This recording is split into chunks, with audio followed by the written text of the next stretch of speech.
回到 Star C So Channel 的朋友们，大家好！感恩大家一直以来对频道的支持和喜爱，大家最近都过得还好吗？那今天我们的占卜主题呢是要看缘分连结，看一下我们和心目当中所想的对象，或者是跟我们有灵魂契约的这个人，我们的灵魂契约是什么？那我们前世今生的连结以及相遇的课题，所以我来看一下宇宙给我们和这段关系什么样的祝福和指引，希望可以帮助到前来这一则影片的朋友。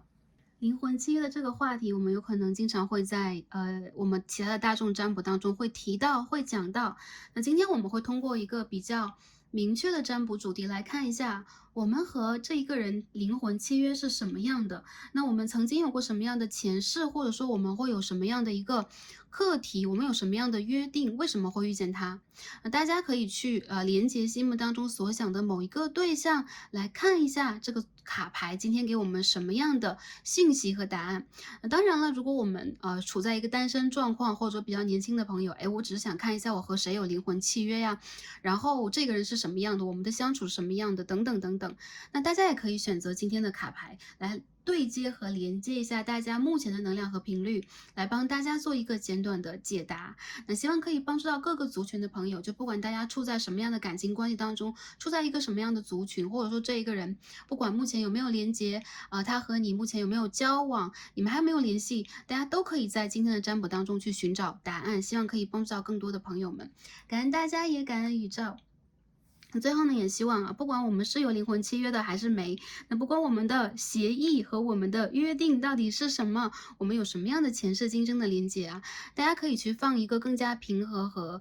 轻松的心情来看待这件事情并不一定是我们签了契约我们就要怎么样，或者说因为一个契约关系，或者说我们的灵魂缔结了契约等等，我们就要让自己在这段关系当中失去我们的选择和自由，因为这一切的课题是我们自己选择，也是我们自己可以把握的，甚至可以通过我们能量频率的调节，我们起心动念的调节，让它去发生很大的转换。但不管如何，希望我们可以通过情感关系，或者通过我们这一世的，不管是业力，不管是什么样的一些连接，让我们可以在这个功课当中去提升我们的频率和觉知能力，去了解到我们真正跟宇宙的连接，这就是我们课题当中最最精髓的部分，也是 StarC 认为每一个课题当中最最精髓的部分了。好，我们话不啰嗦就讲到这里，也介绍到这里，就是对于我们今天的这一个主题。那下面我们一起开始进入选牌之前的冥想。那如果跟以前一样，如果大家有时间的话，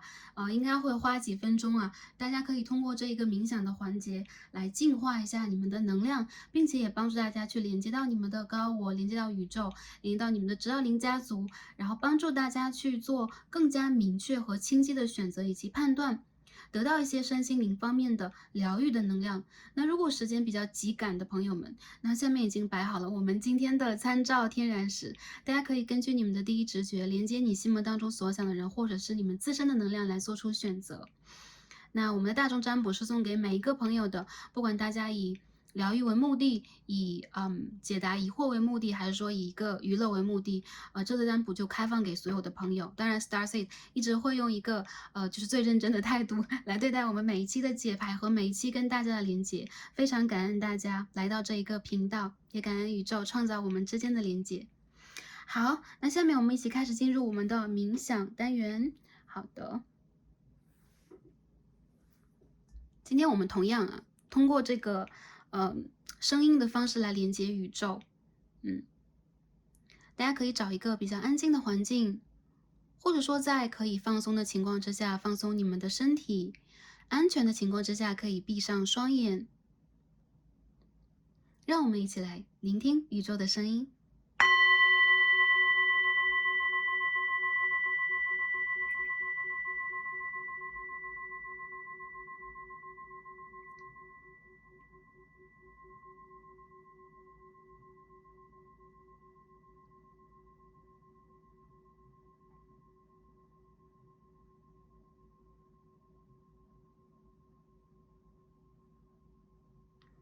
大家闭上双眼，进入一个放松的状态。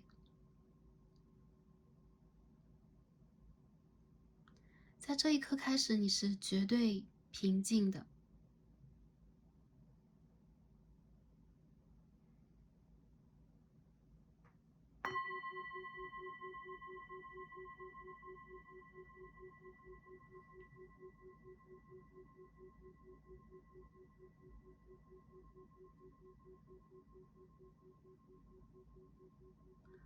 我们可以想象光的形状、光的斑点、光的丝线映入我们的眼帘，从宇宙的深处，我们的家的方向，朝我们涌来。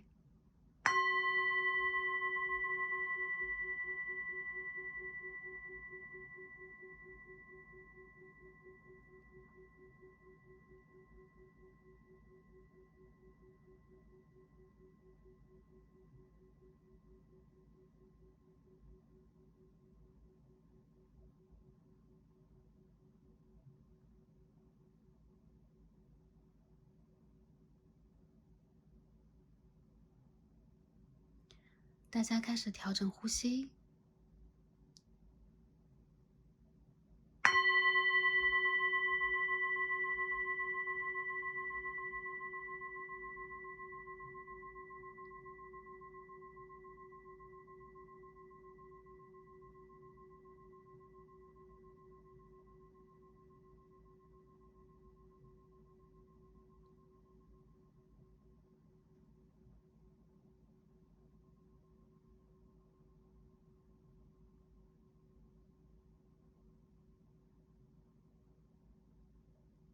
在我们的吸气和吐气之间，让我们渐渐模糊和外界的边界，跟宇宙、跟我们的所在、跟这个3D 的世界、跟我们5D 的连接融入一体。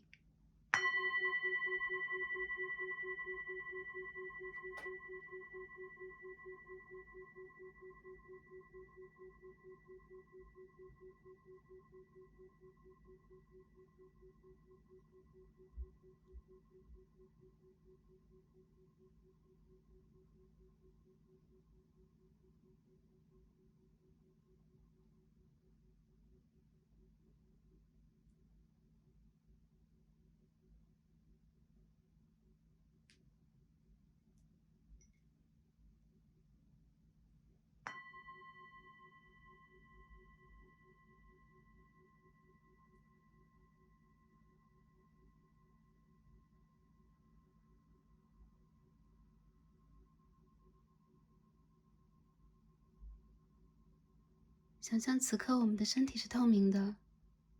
我们从底轮开始发出橙色的、赤黄色的、金黄色的、绿色的、蓝色的、紫色的、白色的光。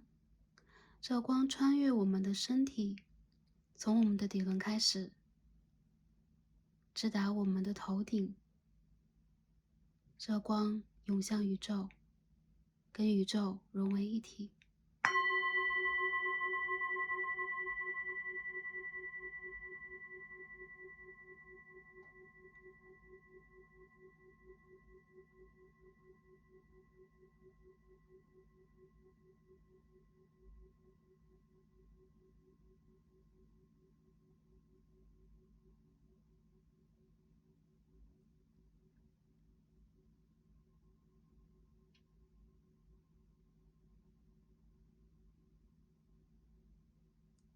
我们是圆满的，我们是绽放的，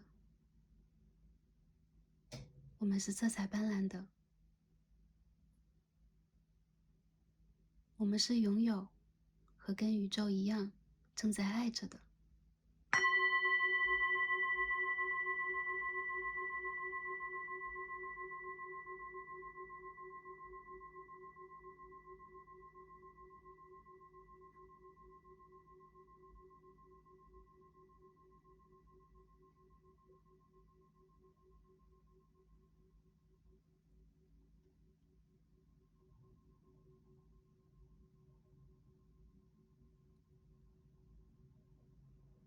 此刻的我们跟我们的高我，跟我们的灵魂家人，跟我们的指导灵，跟我们的祖先一起，在发出同样的光芒。我们是一体的，我们也是被爱的。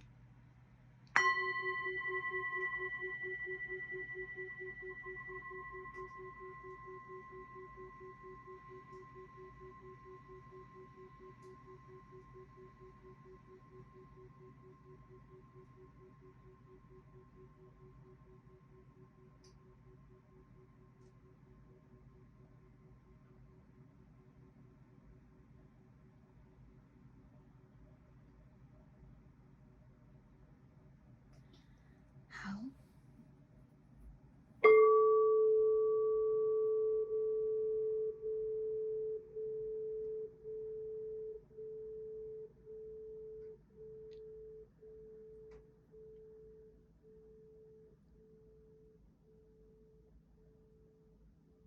大家深深呼吸，记得嘴角上扬。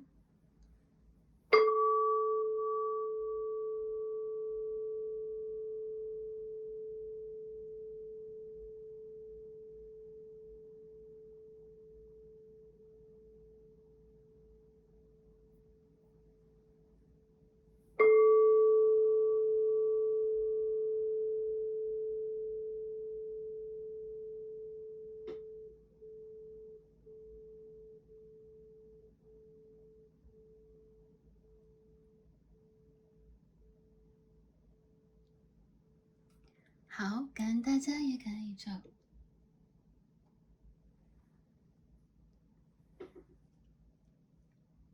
好，我们今天的冥想就完成了。不知道大家有没有在这个环节当中得到一些放松，得到一些爱，得到一些平静，以及平静之后的智慧。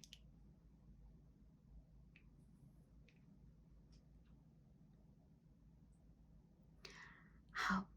感恩大家，也感恩宇宙。下面呢，我们一起来进入今天的选牌环节。在我面前，从左到右就可以看到这3副组牌了。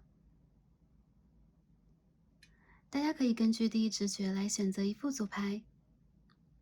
也可以根据下方的参照物来进行选择。我们今天的参照是水晶6棱柱吗？水晶。我们最左边第一副组牌参照的水晶天然石是绿色水晶，是绿色。好，这是我们第一副组牌的参照天然石。我们中间的一副组牌参照天然石是紫色水晶。好，是一个紫色水晶。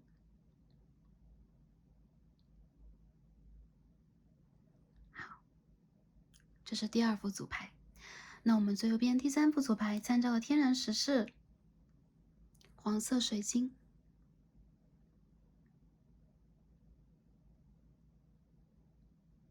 黄色水晶。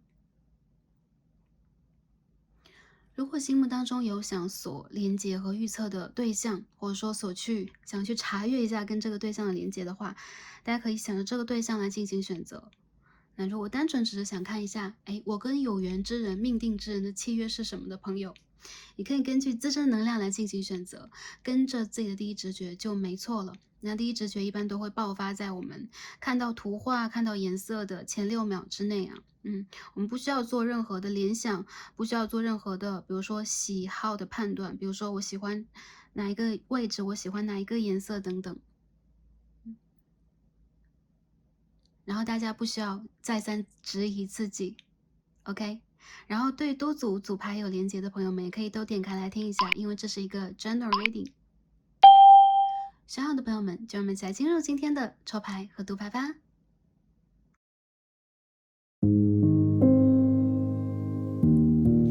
选到我们的第一副组牌绿色水晶的朋友们，让我们一起来开始今天的抽牌。好，选到我们第一副组牌的朋友们，我们的神谕卡都已经抽好了。那今天我们要一起来看的主题呢是缘分连结，我们的灵魂契约是什么？我们前世今生的连结以及相遇的课题，那宇宙给予关系的祝福和指引是什么样的？那今天的分析当中，我们会从我们的神谕卡开始帮大家来分析一下这个缘分是什么样的一个能量，给我们什么样的一个契约，以及我们有可能有什么样的一个约定。我们再抽其他的 tarot 塔罗牌了，帮大家看一下这个关系，它前世与今生的连结是如何的。然后我们也会帮大家来看一下这个关系可能的发展预测，最后也看一下宇宙给这段关系什么样的祝福和指引，希望可以帮助到前来第一则影片的朋友们第一副组牌的朋友们。OK， 首先呢，我们抽了一套The Soul's Journey Oracle。我们看到这个卡牌的能量反映出来的是 success， 也就是说，我觉得很多朋友这段关系它会让你觉得你在当下的这一世当中是有很强烈的一个目的性和目标的。比如说你要去取得某一个成功，你有可能有一个很明确的目标，比如说我要组建一个完美的家庭我要去帮助和指引某一些人，或者说我有自己很强烈的一个灵魂任务，这是我的事业目标，这是我的使命等等。而这段感情其实是你的想要去达成的成就之一，所以说你们是抱有很强烈的一个获胜心态来到这一世和这段关系当中的。我看到有很多人，你们在当下或者说这段关系进入这段关系里边的时候，你们其实是很明确自己想要得到什么。比如一些人，这个人他就是你要去认定的正缘了，或者说你就会觉得在这个关系里边，你需要去突破某一种课题，然后取得你自己灵魂当中的某一种成功和成熟。那其实让我感觉到你在这段关系当中和对方，你们两个人其实在前世今生确实是有连结的。这边我们抽到的 Map Oracle 是一张Ghost Lands 幽灵之境17号。我看到有很多人，你和他有可能来自于那种有冰雪的城市，或者说你们两个人曾经困在时间或者说某一个维度和空间当中去一起研习和学习过什么。所以对这个人，首先你和他之间是互相有记忆的，再者就是你们两个人其实是有一种海底轮和根基不稳的能量，你们经常会因为你们头顶轮和三眼轮的一个发散，或者说因为你们直接连结度的一个发散，很容易让你们两个人在感情关系里边不太容易脚踏实地，你们很容易会困在某一个情境当中，或者说你们会很忽略当下，就是 here and now， 当下这个时间点给你的能量是什么样的。有可能你看到这个人之后，你会很容易回想过去，你很容易做梦，或者说你看到这个人之后，你蛮容易去畅想未来的。我看到其实你和他之间是一种相互学习的模式，还有就是你们两个的灵魂契约当中是肯定有这么一条，是要在你们要去成就一些什么，你们一定要去达成什么那个时间点，你们会相遇，或者说你们会触发到彼此。我觉得这个人他和你之间有一种命运之轮的连接 ，Wheel of Fortune， 就是说我们塔罗牌当中的命运之轮。它其实是代表了一种变化，代表一种翻转，代表一种时时刻刻都在变动的我们的宇宙和天地之间的法则，同时它也代表一种很深的缘分。所以我觉得这个人他和你之间首先要约定了去成就彼此。Sorry， 或者说你们两个人之间有一个人要去取得一个比较强烈的成就的时候，这个人他有可能在帮助你、催化你，或你们两个人要去一起达成某一个目标。其实你们要学习的课题I know that there is no greater goal than to love。也就是说，在你们之间到最后，你们要去学习的是，爱是最大最大的目标，然后爱是你们最可以，或者说你们最愿意去体验的事情，或者说无条件的爱，让你们在给予的过程里边，让你们在痛并快乐的过程里边，去学会如何去用一个更高的维度来看待我们3D 世界、三维空间当中的小情小爱。我看到这个人他蛮有可能是你的正缘的，很大的程度你们两个人要不就是事业上会成就彼此，要不然就是在那个时间点你们会遇见彼此，还有就是你们渴望在这个关系当中的一次成熟成功。好，那我们分析完今天的主牌，我们一会儿也会再结合我们的塔罗牌来继续分析一下。我们现在一起抽牌抽牌来看一下我们的灵魂契约是什么。我们首先就看看契约是什么。这个牌比较重一点，所以大家给 Star Seed 一点耐心我们来连接宇宙和大家的指导灵请大家的指导灵来 pick 这个卡牌给我们。首先第一张是 Emperor，OK， 国王牌看一下契约是什么。第二张 King of Cups， 圣杯国王的逆位。第三张牌 The Universe， 这张牌应该是 The World， 世界牌的逆位。好，我看到你们应该来自于一个离地球蛮遥远的灵魂家族，或者说你们哪怕是一个老灵魂或地球的老灵魂，你们有一个最高指导灵或者你的源头，你灵魂的父亲啊，the Emperor，这是一个源头的能量啊，the higher source 啊，这样说对吗？这是灵魂源头的能量，所以他们把你们不管是发配还是推向了宇宙的这一个维度和空间，你们是需要在这一个地方去真正的理解什么是爱，而且学会如何 grounding 的。因为我们可以看到 King of Cups 和 New Universe 这是逆位的，所以你们的灵魂契约当中是在这个完整的旅程当中去完成一个爱的课题一个爱的牵引，或者说去懂得去领悟这个爱的智慧是什么样的。因为你们有可能在一个非常如果在3D 世界当中，我们就说军事化大家族的那种制度化的一个比如说维度和空间当中，有可能你们有很明确的那种灵魂的守则，然后你们有可能会从你们的灵魂是很智慧的，所以说你们会有很明确的一个教育体系，这是我感觉到的。所以其实你们受过很严格的灵魂训练，你们有可能会很理解宇宙的那种运行的方法。再者就是你们在理论上，或者说你们灵魂的根基，还有就是你们的出身，这个出身指的就是你们的灵魂的来源，是非常非常有高度的。这些高度其实让你们感觉就是在爱这件事上，或者说在一个完整体验这件事上有点纸上谈兵，因为你们一直在学习，然后缺乏一些经验，所以说你们会被送达到这个地方来。你们的灵魂契约其实是在跟你们的原生的不能说原生，就是你们灵魂的源头签订的。然后你们在这个过程当中是要去彼此成就、彼此体验。The universe 其实它是一个完成是一种大完整。我们可以看到，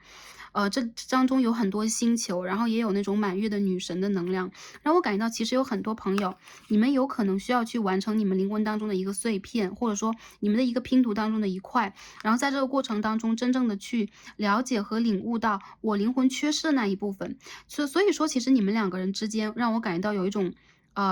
很强烈的，你们是来自于同样的灵魂家族的。所以一些朋友有可能你们是灵魂伴侣，一些朋友有可能你们是 twin flames， 你们有可能是双生火焰，还有一些人你们两个人其实是有很强烈的一个共振的，就是你们的频率其实是一样的，所以你们有可能会选择做一样的行业，有可能你们会就哪怕年龄段不同，有可能你们也会走过同样的一些人生经历。然后我感觉到有可能你们是那一种灵魂很智慧、很理性，但是缺乏一些能够让自己去无条件爱，或者说超越理性去爱的一些能量。我感到其实你们是理解怎么去爱的，你们知道那个在理性的方向上来讲，我应该如何去从第一步开始到第二步我应该怎么做。但是在这个3D 星球里边，你们才开始用一个非常人性化的方式我们是 human beings， 用一个非常人类的方式去理解这个宇宙的另外一种运行的体制是什么样的。所以这是你们跟彼此的一种约定，你们要去达成的是一个成就和成功。还有就是我看到你们到来的地方，也就是说你们的源头其实是超越了3维空间时间的限制的。然后你们有可能在这样的一个空间当中，我们可以看到有国王，然后这边有一个王座一个幽灵之境的感觉。所以我看到一些朋友，不管你们来自于什么样的一个环境，什么样的一个维度和空间，你们其实是有很强的一个知性体系的，你们真正的是理解自己应该去如何去做，怎么去做，然后你们在等待一个对的时间去催化你们灵魂的成功和晋级。比如说你们要突破一个维度，然后你们要突破一次经验，你们要突破一个探索，还有就是你要去达成一个功勋和成就。所以其实你们两个人之间让我感觉到有一种彼此成就的感觉。然后我们不说那么高维度的东西，有可能大家会觉得那这个灵魂的契约太不接地气了，或者说它有点太泛泛，因为我们每个人有可能都是这样过来的。但我觉得其实这副牌的朋友，你们两个人之间是有很强烈的就是说你们的约定，你们要去履行的事情，其实是跟这个宇宙的合一有关。也就是说你们在做的这个课题也跟你们自己的合一有关。你们有可能时时刻刻会受到你们的指导灵和你们祖先的关注和关照。再者就是其实你们在感情关系当中有可能并不是一帆风顺的，你们有可能在非常年轻的年纪就要遇见很多动荡，你们有可能在突破这个课题里边，因为 the universe 它其实是一个世界牌呢，世界牌当中它有非常强烈的一个土星的能量。土星我要讲了，大家都不太喜欢土星，特别是在占星学当中，一旦出现土星就是蛮卡的，然后有可能会让我们蛮艰难的去花时间突破的一个障碍的部分。但其实土星其实它是一个更大更大的 blessing， 更大更大的祝福。它是一位岩石，而且它给我们带来的这些功勋、课题以及幸运是要花时间去铸就，而且是最稳定的。有可能金星，有可能木星给我们的一个能量，比如说在最近一段时间，我们可以财运爆棚、桃花爆棚，或者说我们可以迎接一段时间的顺遂，但它永远都不会稳定和持久。而土星给我们东西是灵魂真正在学习的，所以你们的灵魂，或者说你们两个人的缔结的契约是，我要真正的去学习，我要得到真正的成功，而不只是这一世的花好月圆的一种圆满。所以我感觉很多人，你们有可能是 Star Seeds， 或者说你们来自于非常有名望的灵魂家族，好吗？然后我看到，其实你们在这一世里边有你们自己要做的功课，还有就是你和对方的连接是你们要做同样的功课。我感觉你们两个人之间这种连接，其实是有可能屡生屡世都商量好那种感觉，好，这是我们的灵魂契约。然后我们再进而继续来看一下啊，我们前世今生的连接是什么样的？我们抽牌看一下，前世 Two of Swords。好，我们再继续看一下啊，天呐 ，Ten of Swords， 一些朋友你们是风象配水象吗？我看到你们两个人在前世，有可能你们经过了非常艰难的一段路，或者说你们拒绝去履行你们契约当中的某一个部分，比如说我拒绝去爱。你和他有可能生在战争的年代，你们有可能要去承受更多的创伤，或者在精神和灵魂成长这件事情上，你们有可能是那种要去突破世俗的限制，伤痕累累的。所以我看到在上一世当中，你或者他有一个人曾经是，比如说神职人员，或者说你们曾经是要去做很多重要的事情，为人牺牲奉献的这样的一个位置的人。所以在上一世当中，你们两个人之间有可能各自都承受了非常多。我们看到了这么多宝剑，这边是2把宝剑 Two of Swords， 这边是 Ten of Swords。所以我看到其实你们两个人有可能还有一种能量，就是unrequited love， 不被回报的爱。有很多人我觉得有可能不管是你还是他，你们彼此在感情当中有可能都会有一方拒绝了另一方，有一种彼此亏欠的能量。但我觉得这并不是你们两个人互相不爱，因为你们两个人在那一世当中外界的条件还有就是你们的心轮是不相通的。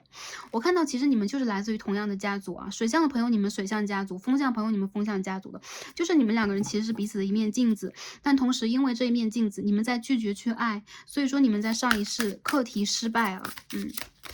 虽然说课题失败啊，就像我们这个一次尝试、一次试炼，有可能没有办法，我还要再进行一次，所以你们才会迎来这一世的一些所以然，对吧？我们再抽一张好吗？天呐，我们看到是 Seven of Cups。这边一起弹出来是 Knight of Pentacles。我觉得你们在上一世当中这种连接是，首先你们是彼此的镜子，再者就是你们有可能在现实3D 事业当中会有一种迷茫和迷失的感觉。所以我看到其实你们当中的有一个人在上一世当中是拒绝被爱的，拒绝去爱对方的，有可能他需要更高的功勋、荣誉和财富。再有就是你们两个人在内心当中是一对恋人牌，爱着彼此的。你们两个人是那种让我感觉到在源头的时候，比如说在你们来到这个地方的时候，你们就是一对恋人了。所以很多人让我感觉到，不管你们有没有经历过那种一个 chaser 一个 runner 就一追一跑的过程，还是说在这个感情里边，你们不得不去面对另外一个人，他要先离开，他没有办法跟你们去完成这个感情的连接。我觉得你们在上一世当中对待未来其实是有一定的期待的，或者说你们还是梦想着想要去达成更多，你们还是希望去再试一次。所以在上一世当中让我看到很多人的感情故事是有遗憾的，遗憾就在于有可能你们两个人互相去喜爱又不得不去推开对方，有可能你们要去面对一个人先离开这个人世当中的一些打击。比如说我们是相爱的，然后有一个人要先离开，有个人先走了，等等等等。还有就是我看到有可能你们当中的一方很想去叫醒另外一方，一个先觉醒的人却要负担很多很多痛的能量，所以另外一方有可能封闭了自己，有可能另外一方他是一个位置和身份比较高的人，所以他不想要认真去爱。我要看一下这个能量啊，很多人让我感觉到就是说如果要分男生女生的话，我觉得阳性能量在上一世当中，我们每一世有可能性别不一样，但上一世当中的阳性能量，有点纸醉金迷，沉迷在了3D 事业当中，有点没醒来。所以另外一个阴性能量，或者说偏向女性的能量，她有可能付出了自己的所有去叫醒另外一个人。所以你们两个人之间是有一段可歌可泣又有点遗憾的爱情故事的。我感觉在灵魂的积累当中，在上一世里边，首先你们曾经爱过，再有就是你们没有办法得到一个圆满的结局，跟对方真正的走到一起，或者说你们另外一个人为了特别是阴性能量为阳性能量去牺牲到了蛮多的。这个感情让我感觉到你们两个人之间就是在灵魂当中认出彼此了，然后你们在3D 世界当中又不想承认，特别是有可能 Six of Swords， 你们两个人之间有可能要去履行你们不同的责任，所以有可能一个人就偏向很物质，一个人非常的 spiritual， 对，一个人非常的去依赖这个 material， 就是说物质上的成就，比如说我要做一个国王，我要做一个城主，然后我要做一个领袖，然后我要很多金钱，或者说荣誉方面的获得，就这个人是很注重勋章的人，但是另外一个人有可能他本来就是一个，特别是阴性能量，本来就是一个女祭司了，本来就是一个觉醒的人了，本来就知道应该如何跟高阶，比如说这个 higher source， 你的高级的源头，或者说你的家族、你的指导灵进行沟通。所以我觉得你们两个人在上一世明明根基是一样的，你们却大相径庭的过了一世。我看到这个爱情是有遗憾，再者就是你们两个人之间互相喜欢，但同时却到了最后迷蒙了双眼，就你们选择了完全不一样的方向。曾经你们是恋人，曾经你们无条件的爱过对方，但是你们却在未来不一样的人生道路之中迷茫了双眼。所以我看到你们的灵魂有可能在上一世当中的连接是爱的遗憾，一方为一方付出的更多，或者说你们会因为外界的干扰因素离开了彼此，这就是你们上一世的这个连接。我们看一下今生的连接是什么样的。看一下这副牌的朋友，你们今生的连接是如何的？因为我们讲前世讲的太多，其实对于 Starseed 来讲，前世肯定存在，但是如何去解读它，其实意义不大。这就是为什么 Starseed 有时候并不推荐我们一定要去access， 就是说一定要去查我们的阿卡西资料，因为其实我们的每一个经历，其实都是这个幻境当中的一个宝石啊。这个宝石属于我们还是不属于我们？其实我们完全可以站到一个很中立的境界，就是好了。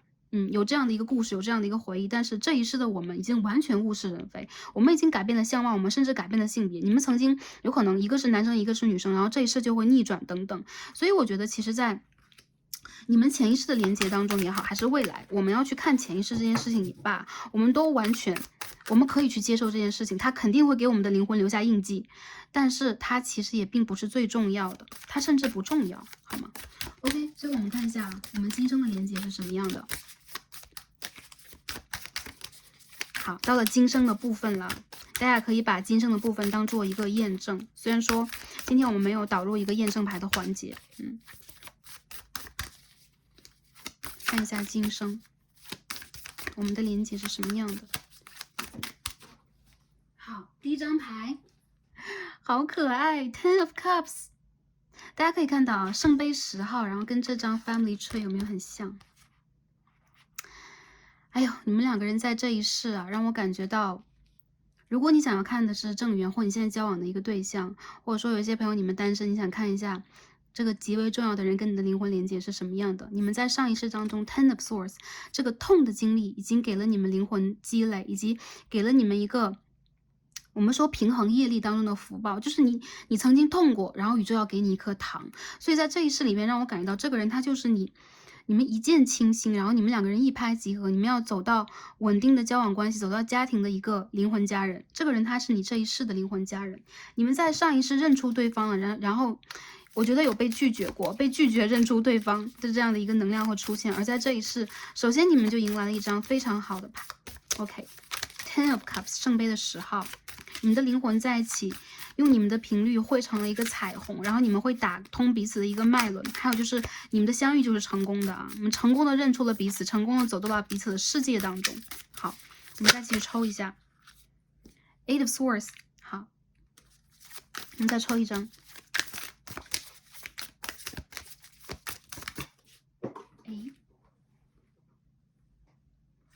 Temperance。好，我看到在这一世当中，你们两个人之间的连接，首先是有可能你们的关系在某一个阶段当中，你们的连接一直存在，但是关系的进展却非常的卡，原因就在于还是一样啊。相反，在这一世当中，灵性比较高的这一个人，还是阴性能量。因为你的灵性很高，或者说你在上一世当中曾经受过感情的苦 ，unrequited love 不被回报的爱，或者说你曾经用力的去叫醒这个你的爱人，而对方最后沉醉在纸醉金迷当中，拒绝去走一条灵魂上升的路径。对，然后你在这一世会变得非常的保护自己。我看到很多朋友，你们的灵性很高，然后你们有可能从小就会有一种天赋，然后会让你们去更容易的连接到你们的指导灵。还有一些人，你们其实是蛮有女祭司气质的人，所以你们完全的去知道如何在生活当中让自己获得更多的智慧，连接到更多的能量。但是在爱里边，你们几乎都是会比较容易逃避的，你们比较容易让自己，比如说我不会无条件的去爱，我不会无条件的去追求，我甚至不会在爱情里边让自己去，有更多的期待和希望，因为你们曾经深深的失望和被伤害过。然后我看到在这一世里边，你们两个人之间是会形成一个互相疗愈的关系，也就是说，这一个亏欠过你的人，他会来疗愈你。还有就是我感觉你们两个人不管如何，在这一世会形成一个极其稳定的，或者说走向家庭的一个关系，因为这是天使和宇宙的祝福。你们两个人本来就是在那一个空间当中一起来的，所以你们在这一世里边也会一起去形成一个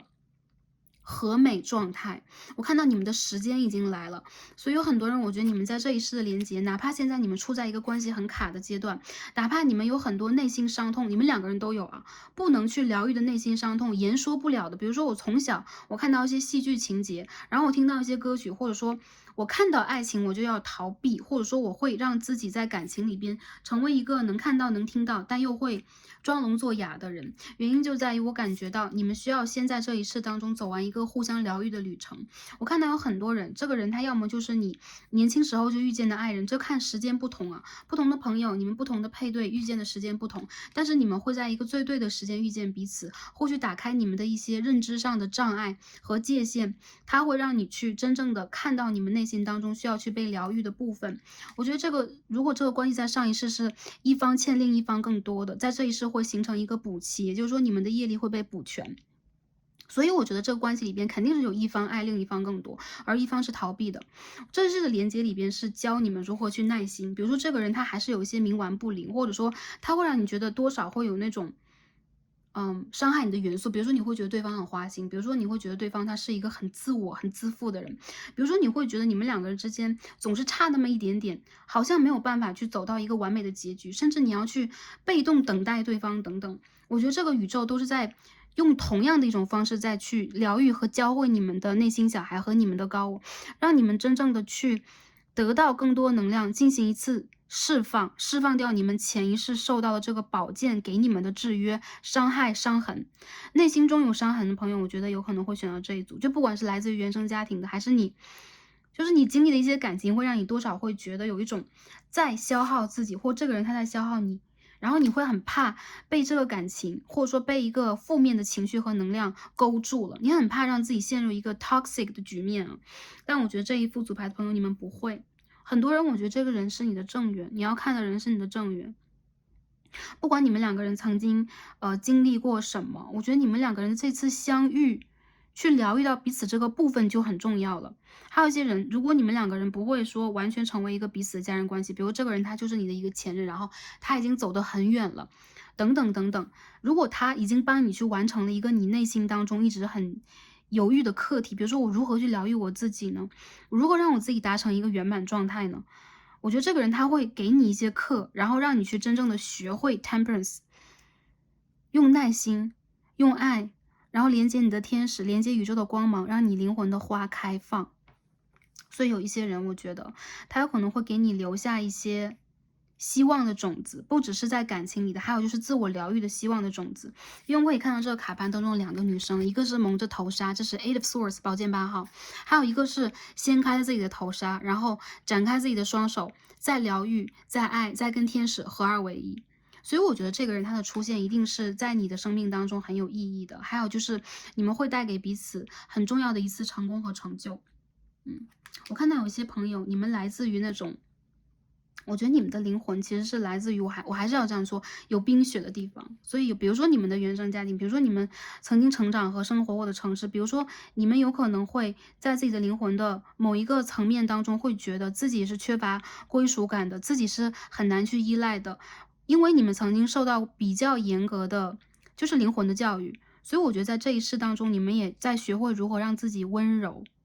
这是你和他的连接。其实这个人出现，他就会让你渐渐的冰，就是你的冰会化开，你会变得温柔，你会真正的像水一样去流动、流通起来。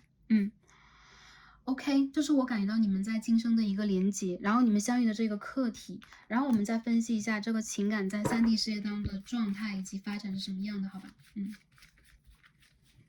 好，我们再看最后一层。在3D 世界当中，就是当下啊，我们这个灵感的，这个情感的连接和发展是什么样的？因为我们看到这边有一张 family tree， 我觉得很多人，这个人他应该就是你的正缘了，或者说你和他曾经经历过非常美好的一段感情关系，就数年呐，或者说你们的家人等等，你们的就是说生命曾经连接在一起过。还有一些人，这个有可能就是你的另外一半，或者说跟你有过 baby 的人啊，因为我们今天这边抽到一张 baby，OK，也就这个人有可能是你孩子的父亲或母亲，或者说未来孩子的父亲或母亲。如果你们是，比如说，我是丁克一族，然后我不会有 baby，或者说我的族群，我在这样的一个感情状态里边，我不会有 baby，我觉得这个人他会帮你疗愈你的内心小孩，因为这2张牌当中都有 baby 的一个形象和能量呢，所以不得不说。这2个 baby 怎么这个姿态是一样的啊？一个蜷缩在襁褓当中的小婴儿 ，OK？ 所以我感觉到其实这个人他蛮有可能有很大的一个潜力，会成为你家庭成员的血亲啊，还有一些人，我觉得你们2个人会融入彼此的家庭。再有就是，他会激发你疗愈内心小孩的一种能量，他有可能会疗愈你内心小孩，他有可能会让你觉得，我好像找到了我灵魂的源头，这就是这个人会给你带来的。然后我觉得这个人他也会激发你的一种创造能力，让你在这个 baby 也代表一种创造能力，也代表你要去创新，你要去滋养的啊，有可能它是你的一个创作，有可能是你的计划，有可能是你的。学业、事业都算啊。我们看一下在3D 世界当中发展 ，Four of Swords，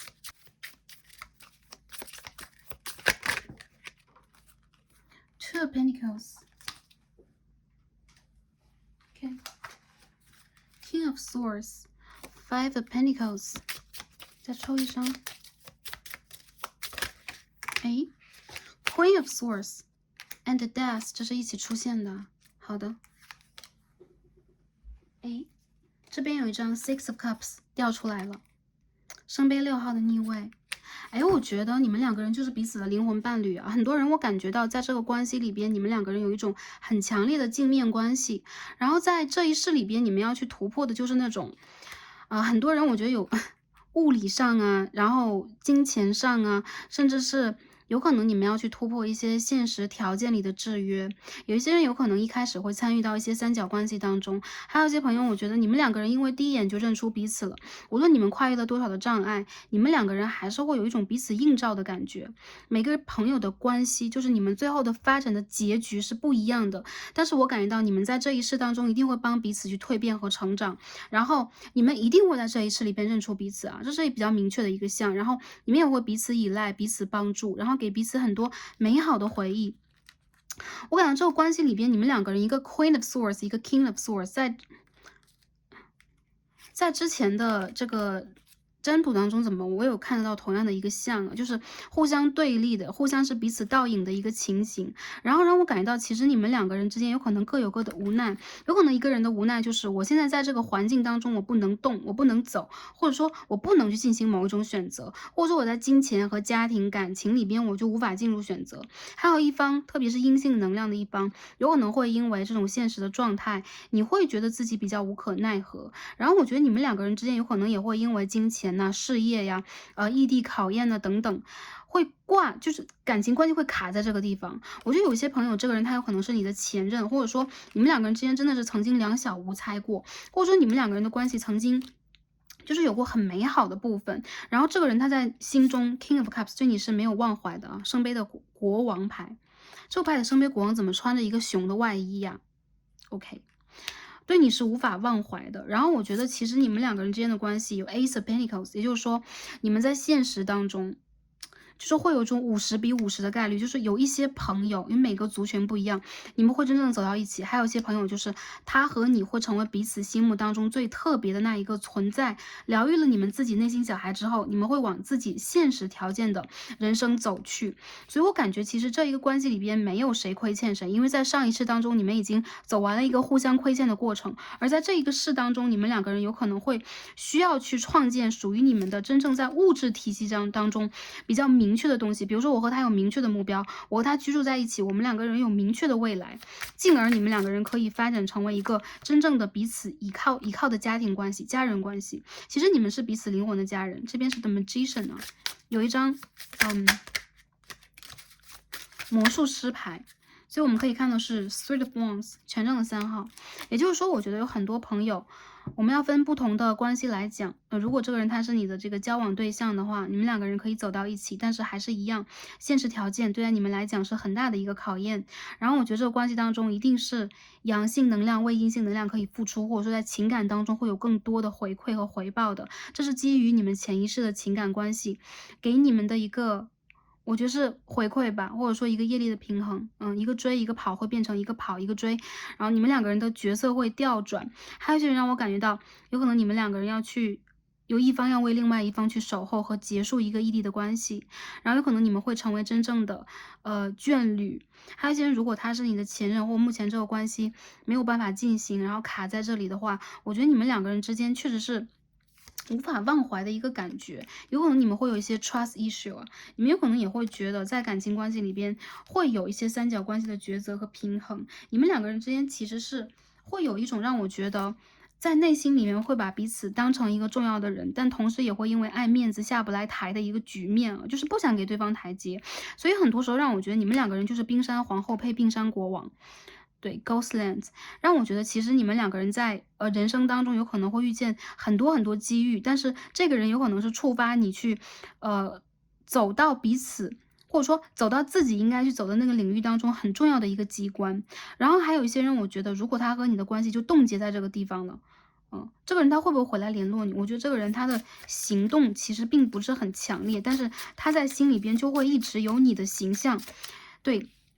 你们会成为彼此的一个影子 ，ghosting each other。你们两个人会去追随彼此，所以你们有可能会莫名其妙的，有的时候过了一阵子就会想到这个人，或者说你们会去创建自己很美满的一个家庭，或者说一个职业上的发展等等。你们有可能也是还会远远的去看着彼此，所以我觉得这个人他和你之间是可以形成一个良性的啊。如果是恶性的话，就是会互相竞争；如果是良性的话，就是彼此像是惺惺相惜一样，可以去支持和依靠彼此的一个能量。我在这一世当中，有可能你们两个人最大的一个问题点就在于你们如何让自己去和对方去建立一个明确的目标。对，你们两个人如果有同样的目标的话，就蛮容易走到一起的，因为其实你们的灵魂是一样的。好，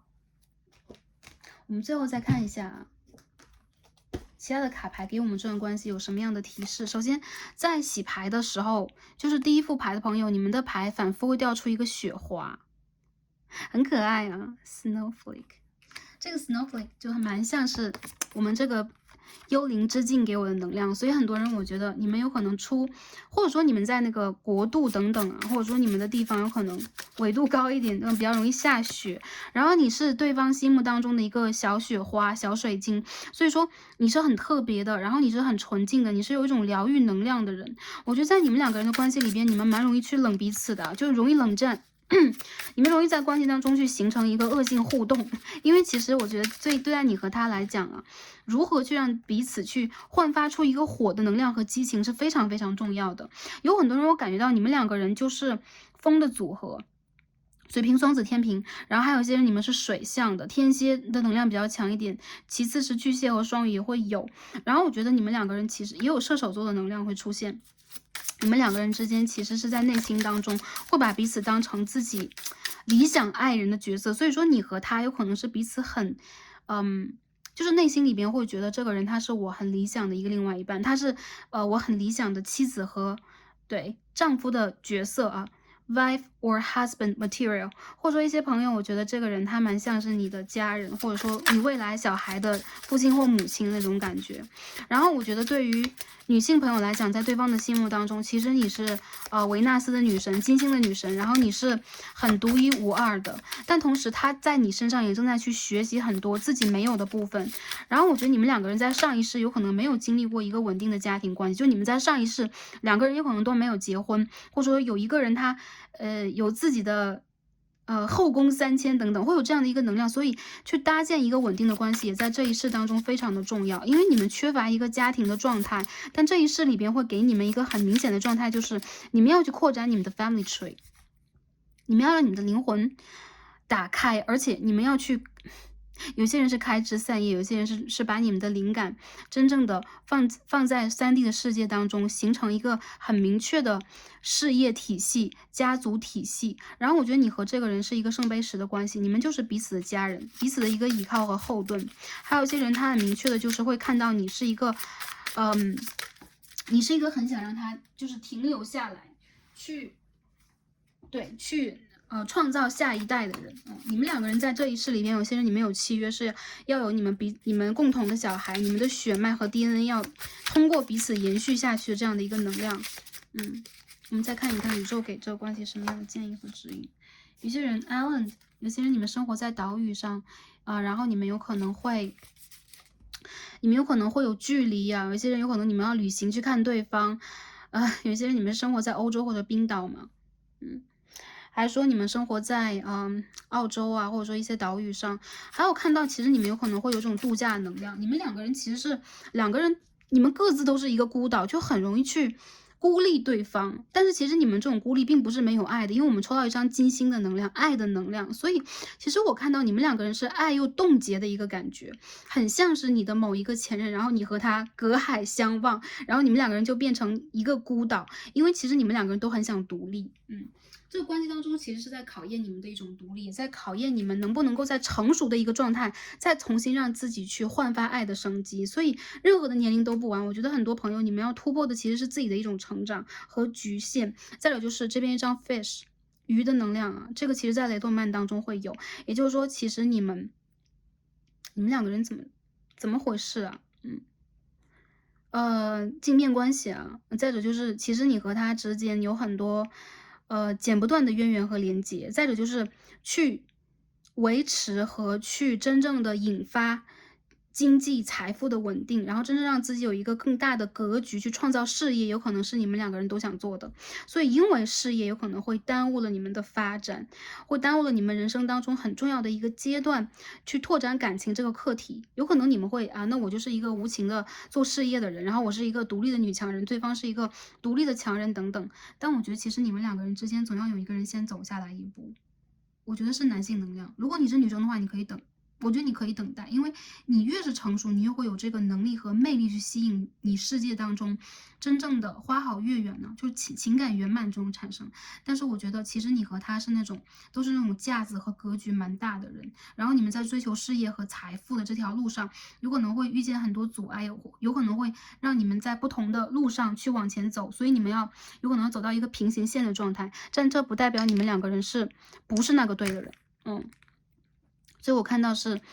天王星的天蝎1宫，然后有一些人你们有可能会有一些突发的个人转变，然后你们有可能也会，这怎么都是天蝎的能量呢？冥王星的天蝎4宫。好，有些人有可能你们的家庭内部会突发一些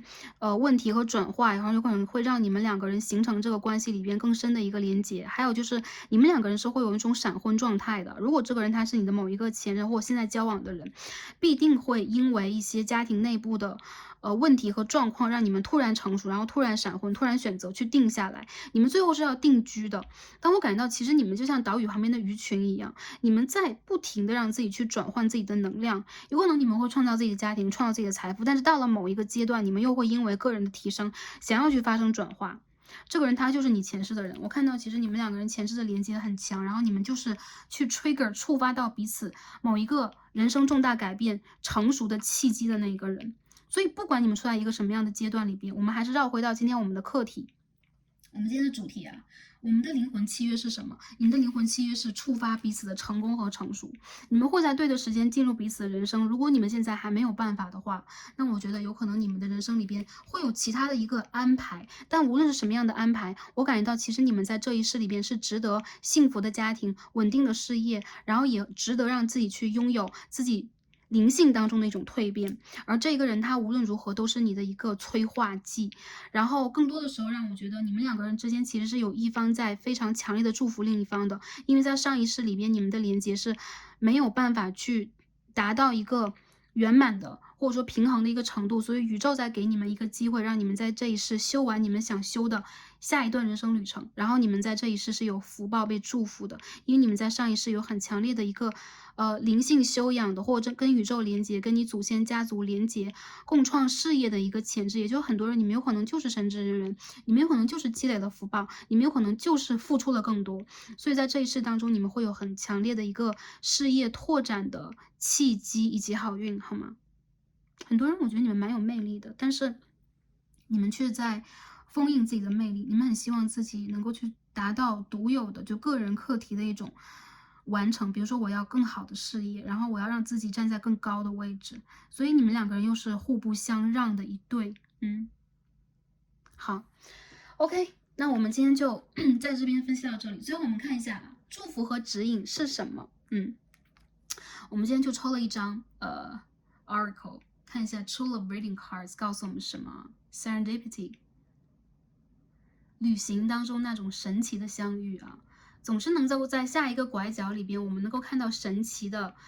奇迹般的相遇以及希望。然后有天使，有神灵，有精灵，然后有你们的指导灵，然后有你们新兴的祖先在周围祝福你们，所以这个人你必定跟他相遇。还有就是你们两个的相遇是命运的相遇，所以宇宙的祝福和指引就是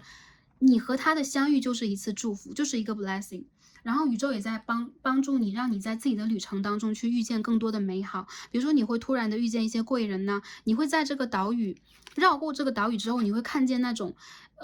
柳暗花明又一村的景象。所以我看到有一些朋友，你们其实有很强的天赋，然后你们有可能从小就跟别人不一样。一些人有可能你们是水晶小孩 crystal children， 所以你们有可能从小到大就跟别人就是不一样的。但其实你们的独特并不是错误，你们的独特其实是宇宙给你们的祝福。宇宙希望你们去突破你们自己的一些视野上的局限，因为你们在这个岛之前，也在划船的过程里边是看不到美景的。但宇宙的祝福是，当你再往前走一步，你会看到奇迹般的美景，这是神奇的相遇，也是神奇的偶遇，但这是注定的，好吗？好，那最后呢，我们也抽一张天使卡，我们抽一张 Angel Answers 天使的回应卡，来看一下宇宙又给我们这段关系以及给我们个人的感情等等什么样的祝福和指引。好，看一下天使给我们的指引是什么。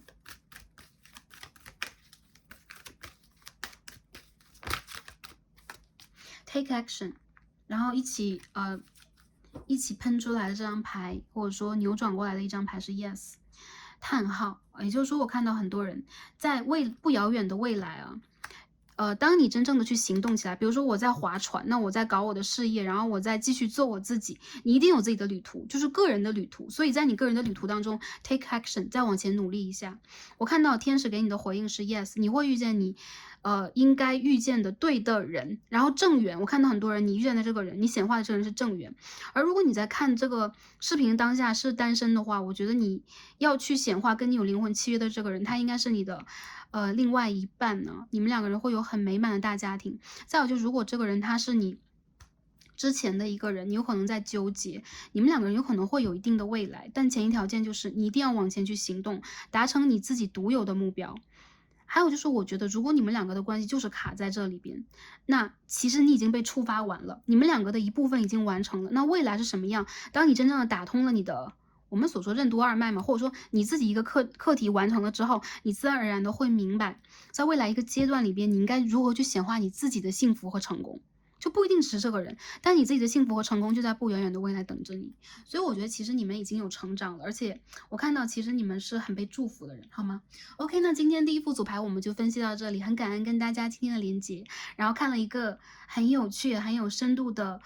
话题，然后希望大家能够在这副组牌当中去寻找到你们的答案。最重要就是祝福你们在最近的一段时间也是开心、平安和幸福的。感恩跟大家今天的连结，让我们下期再见吧，拜拜。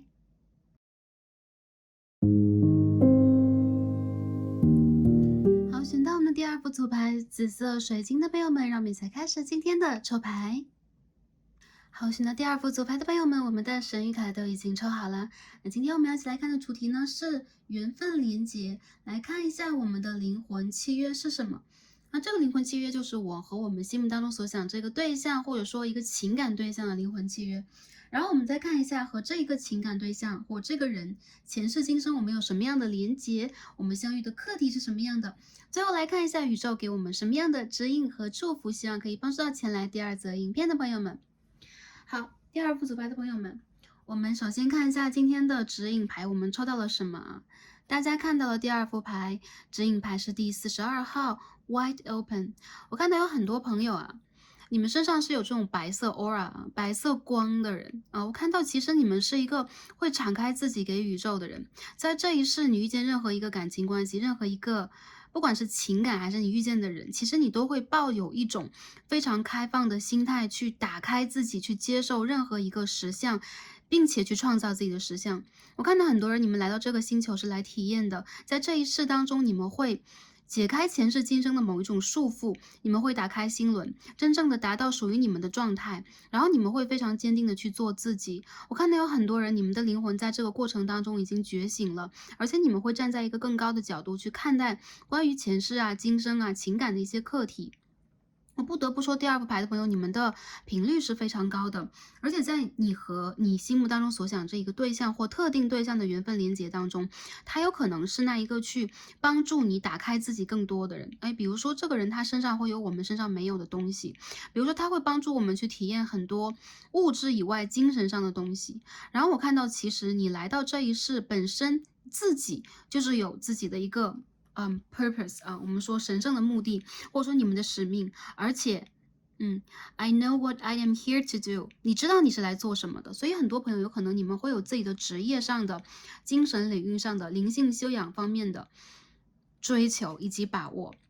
我看到有很多人，其实你们已经打开自己了，不管在哪一个年龄段的朋友们，你们是一只蝴蝶，就是说你们的心里边已经到达了一个让你们真正可以摊开翅膀，可以去很自由自在看这个天和地的那个状态。我觉得你们不会被任何一段关系所束缚，相反的，你们其实是一个探索者，你们有可能现在正在去寻找一些新的方向，去解决某一种问题，甚至你们开始去帮助自己，也开始去帮助别人。我看到有很多人，你们是这种带着天赋来的，有可能一些朋友，你们本身就是在儿时的时候，或者说职业发展到了一定的旅途、一定的阶段，你开始打开了自己对待这个宇宙的认知，因此你在做的事情就是你的生命职责和使命之一。接着我看到有可能会通过一个在情感上的连结，或者说跟你有灵魂契约的人出现在你的生活当中，帮助你，让你更开阔的来看待这个世界。我觉得你们的视野是很高的，还有就是你们不容易永远的被情情爱爱或者说小情小爱的这些氛围的事情所阻碍。我觉得更多的时候你们在看这个更广阔的宇宙。有一些朋友，我们看这几张牌怎么都长得一模一样，我们一起来看好了啊。我们可以看到这边有一只蝴蝶，蝴蝶 ，OK，a soulful appreciation，也就是说我们会看到啊，灵魂上、精神上的东西，它永远都比物质更加的丰盛。我看到有很多人，你们有可能在灵魂上很感恩跟这个人相遇，然后这个人让我感觉到他和你的这个契约其实是来帮助你的，就不管你们是哪一个族群的，就是不管你对于他们的影响是什么样的，你们都会通过这一个人来去帮助你找到你的灵魂上的那一份自由。我觉得你不会为爱所累，你也不会为这种爱取有啊、贪嗔痴恨的事情所一直笼罩。我觉得你们有可能通过这个人，反而打开了你们自己的身心灵的一种平和状态，甚至你们开始去走一条精神或者说灵魂以及灵性修养的道路。我们看到这两个女生的背影怎么一模一样啊？有很多朋友，我觉得你们是这一种在内心里边很 angelic、很天使风格的人，然后你们是跟大天使有连接啊，跟赤天使有连接，因为这边是赤天使的翅膀，sorry。还有些人因为你们身上有天使的 aura。所以你们有可能上一世是天使来的，然后你们有可能想要来到这个3D 的世界进行某一种体验，比如说以前你没有体验过的事情，比如说你以前一直想要去经营没有经营过的东西，甚至是你想要去帮助到很多的人。我看到你们会带有天使给你的一定的使命，或者说你是被天使带来这个星球的。有很多人我觉得你们是很轻盈、很飘逸的，就不管男生女生，其实你们是一个很注重灵性的人。再者就是我看到，5、6、7这几个数字啊。6这个数字对你们来讲非常重要，然后5、6、7这几个数字也会在我的眼前。我看到很多的朋友，你们其实是在走你们的灵性修养之路的啊，或者3、6、9，然后在这个过程里边，你会越来越接近你的 higher source，你的高维度的源头，这个源头跟天使有关。或者说你和你真正的灵魂契约有可能不一定是跟这个人的，而是跟天使的，而是跟造物主的连接。好，我觉得很多朋友你们身上的光，让我觉得很疗愈，然后你们会给人一种很有气质、很清新脱俗的感觉。还有就是你们是永远自由的灵魂，你们永远都不会受世俗所累啊。如果说你们曾经是天人，就比如说你们曾经在其他的维度曾经生活过，然后你们是非常自由自在且富有灵性，而且我觉得其实你们是比较在人世当中比较骄傲的人，你们会遗世而孤立，特立而独行呢，然后你们会让很多人觉得是难以企及的，对，这个是灵性的底，就是它是你的 foundation， 它是你的底，对，所以这个是你天生带来的，好吗 ？OK，虽然这个我们看到都是你的能量啊，但是我觉得有可能也和你的这个灵魂契约是有关的。King of Swords，我们抽牌来看一下，你和你心目当中所想这个对象啊，我们要提到对象，我们看一下灵魂契约是什么。我觉得你有在帮助对方去调整他在这个物质世界里边跟灵性的连接和关系，然后你们会启迪对方去觉醒，因为我们看到2只蝴蝶，还有2个天使女神，对吗？好，我们看一下，我们的灵魂契约是什么？我们先看契约。好，第一张牌 Ten of Cups in reverse， 我们的灵魂契约是什么？ The Moon。月亮牌，我们再看一下我们的灵魂契约是什么。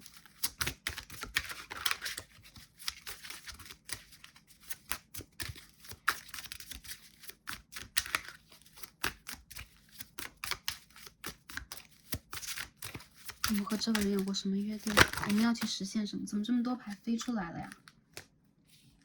Star in reverse， 逆位的星星牌，我的天呐！有星星，有月亮，有圣杯10号的逆位。首先，我觉得你们和你们高频率的源头是非常有连接的。再者就是星星和月亮让我感觉到，其实你们就是这种，对，遗世而孤立的个性。我觉得其实你和他之间这种连接真的是蛮高山流水的，就是你和他之间有可能没有去完全讨论过，在这一世我们一定要去做什么或者实现什么，但是你们一定是希望能够在这个3D 世界当中去遇见彼此的。你们的灵魂连接很深，也代表了你们2个人有可能是Twin Flame 或者 Soul Mate 等等这样的关系，但我觉得其实你们在这一世里边并没有许愿，比如说我要和你一定要走入婚姻家庭，我一定要和你往前到一个什么样的状态去，要陪伴彼此多久。更多时候我觉得其实你们2个人之间是会放彼此一个非常自由的天空，就这个天空，比如说你想要去到一个更高的高度，你想要去有艺术上的造诣，你想要在无论是经济啊、生活还是你个人的名誉地位上面有一个突破的话，我都会去祝福你。但同时我觉得你们2个人真的并没有要去羁绊彼此有多深。我看到其实你们2个人各有各的职责和使命，而且你们的方向有可能并不一样。有可能一部分的人你们是一个强烈的互补关系，因为圣杯10号的正位，我们可以看到这是一个家庭牌耶。但是逆位的话是你们不管是不是要去建立这个家庭，有没有，或者说这个人他是不是你的伴侣，你们两个人的意图或者你们真实的目的，永远都不是说我只是要去建立一个圆满的家庭，我的爱情圆满就够了。你们的契约是你们想要去启迪到彼此跟宇宙更深刻的连接，特别是跟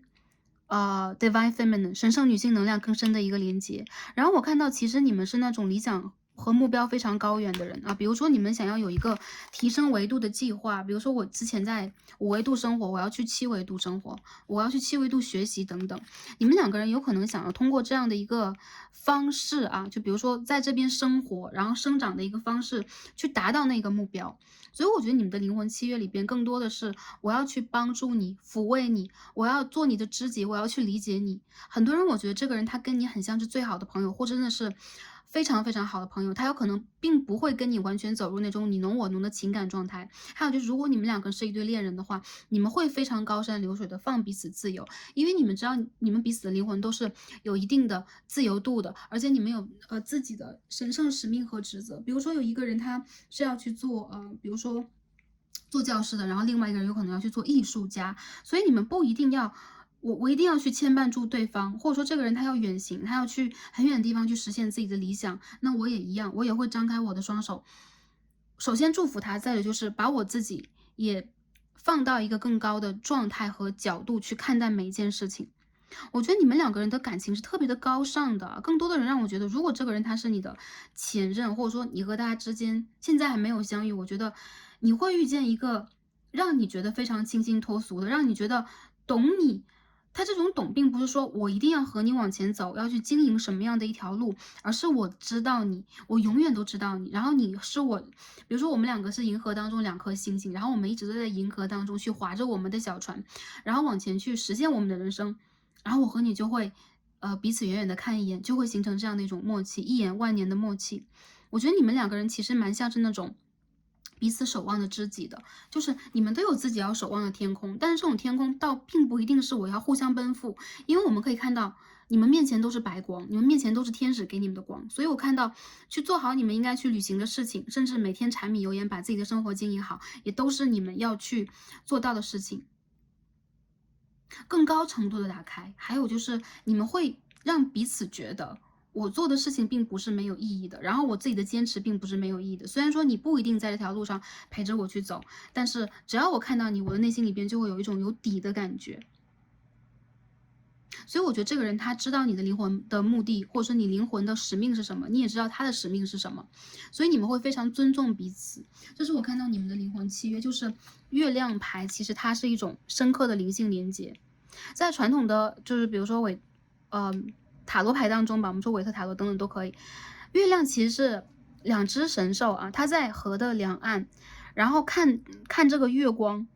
对，然后2个人会形成一个很强烈的镜面，还有就是阴性的能量，所以你们2个人更多连接并不在3D 的世界当中，你们的连接是在精神层面的一种连接。我觉得甚至是这个人他很少跟你讲话，有可能你们很少的去真实的，比如说讲一些我们刚刚所说的柴米油盐的问题啊，哪怕你们2个是伴侣，或者说你们2个人现在处在一个暧昧的状态里边，我觉得更多时候你们这种连接是能够彼此感受的，就是我感知到这个人，但是我不一定每一顿饭都要陪这个人一起吃，我不一定要陪着这个人去进入一个很烟火气的生活，这就是我的一个感受，好吗 ？OK。契约这边我们讲完，然后我们可以看到啊，在契约的这个过程当中，你们有可能会越来越深化灵性方面的见识和造诣，然后你们会真正的打开自己去为更高频率而服务。更高频率的服务就是你有可能会去传递光，你有可能是一个 OK 光之守护者，你有可能是一个想要去传递这方面疗愈信息的人，然后你有可能是在人生当中就是有自己的一个计划和目标，有可能你们也会去经营自己的事业，但是更多时候你们知道事业以外，你会有自己更高的一个理想，你会去迈进的那个理想和方向。好，这是我们看到的灵魂的契约啊，知己，好。我们下面看一下我们前世今生的连接。首先我们看一下前世啊，我们会分开来抽。Nine of Pentacles， 好，这边第2张掉出来的牌是什么 ？Seven of Swords，你们的前世。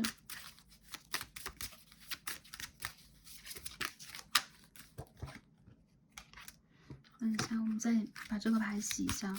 因为它有点大。OK，Ace of Swords in reverse， Ten of Swords， 我们再抽一张啊。High Priestess in reverse， 好的，理解到了啊。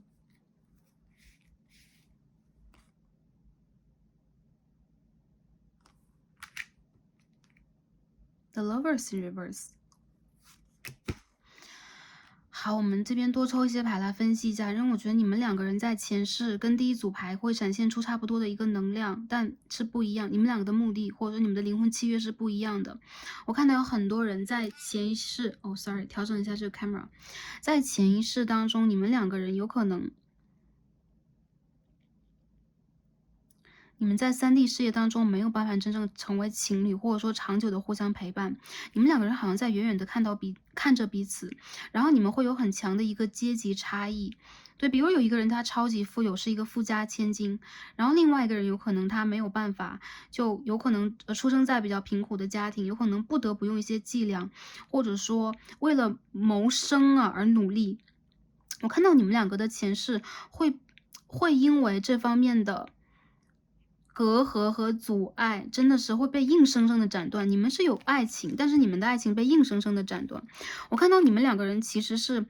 在前一世有可能是初遇对方的，或者说有一些人你们在前一世甚至是一个平行线的关系，有可能只是惊鸿一瞥。我觉得这个人是我很喜欢的那种类型的人，然后他有可能和我差了10万8千里，我没有办法和这个人走到一起，所以就是你们前一世的一个连结了。我看到其实在这感情关系当中，你们都不想要让自己在一个比如说不切实际的追寻当中，或者说为了追寻这个感情，甚至有人不得不要去承受伤痛。但是我看到其实在潜意识当中，不管你们是有没有爱情的关系，或者说你们真正的走没走入对方的生活，有可能你们最后都会把你们的能量交给上天。然后我觉得其实你们一直是有灵性的这种使命，包括有可能你们和宗教，有可能你们和自己的高维度的连接，以及你们的高我其实是一直有光的，所以你们不想让自己一直以来沉浸在情感，就是获取情感的那种状态里边。我看到其实你们是那种灵性直觉超高的人，所以说你们完全会理解或感觉得到，比如说谁在我的身边，然后谁是爱慕我的、喜欢我和欣赏我的。但同时我觉得你们不想让自己一直沉浸在那种情爱状态当中。我看到很多人你们坚定的去选择了灵性修行，甚至有一种对待爱情断舍离的感觉。然后我也看到有很多人你们有可能自己就是一个灵性导师，或者说你们是一个修行的人啊，修行人的角色也会出现。因此我看到其实这一个人他和你前世只是短暂的惊鸿一瞥的这样的一个情感效果了。对，我就是不知道啊，我不知道就大家在这个关系当中目前处在一个什么样的状态里边，但是我觉得其实你们在前一世是有灵性上的很强烈的一个成就和成功的，也就是说你们对待自己的这种成就等等吧。首先你们会很珍惜，再者就是你们有可能还想要去更深的体验，因此你们又来到了这里，或者说回到了这里。也有可能之前有一些人，你们完全生活在不一样的维度空间当中，然后你们的灵性或者说会有这种惊鸿一瞥的效果，就走入了彼此的生活。甚至我看到有可能你们两个人或者说你们两个灵魂在前一世当中，就完全不存在在同样的一个你们生活在不同的世界里边。我不能说你们就完全不同维度，你们没有相交，因为有些人毕竟有 lovers 的逆位和 ace of swords， 也就是说你们曾经有那种产生过爱的悸动、爱的感觉，但是你们会觉得这种东西它是很不恰当、不切实际的，甚至你们会去否定在感情当中的某一种交集和连接。因此你现在要去看的这个对象，让我感觉到其实你们两个人并未真正的开始过，彼此暗恋，彼此心动，然后又会 Ace of Swords、Ten of Swords 又会斩断等等，有这样的一个情节。还有就是我感觉到，其实你们两个人有可能在上一世当中就是那种，你们有可能在同样的一个空间，比如说我和他在一个城市，我也在一个国家，但是你们两个人其实是完全不同的生活世界，你们有可能完全不同的世界，所以让我感觉到，其实你们两个人啊，这种连接的关系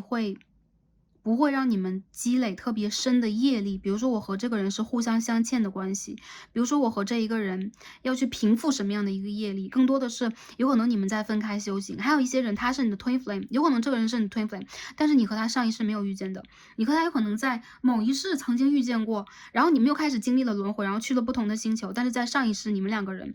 没有特别深的一个交集，原因就在于不是这个人和你的缘分不深，你们的灵魂都连在一起了，干嘛缘分不深？而是你们两个人有各自的课题和修行，你们有可能有自己的业力，有自己的家庭要去平复，所以我觉得你们并未去产生特别深的一个交集，这并不是一件坏事，因为还是在上一第一套牌里边讲过的，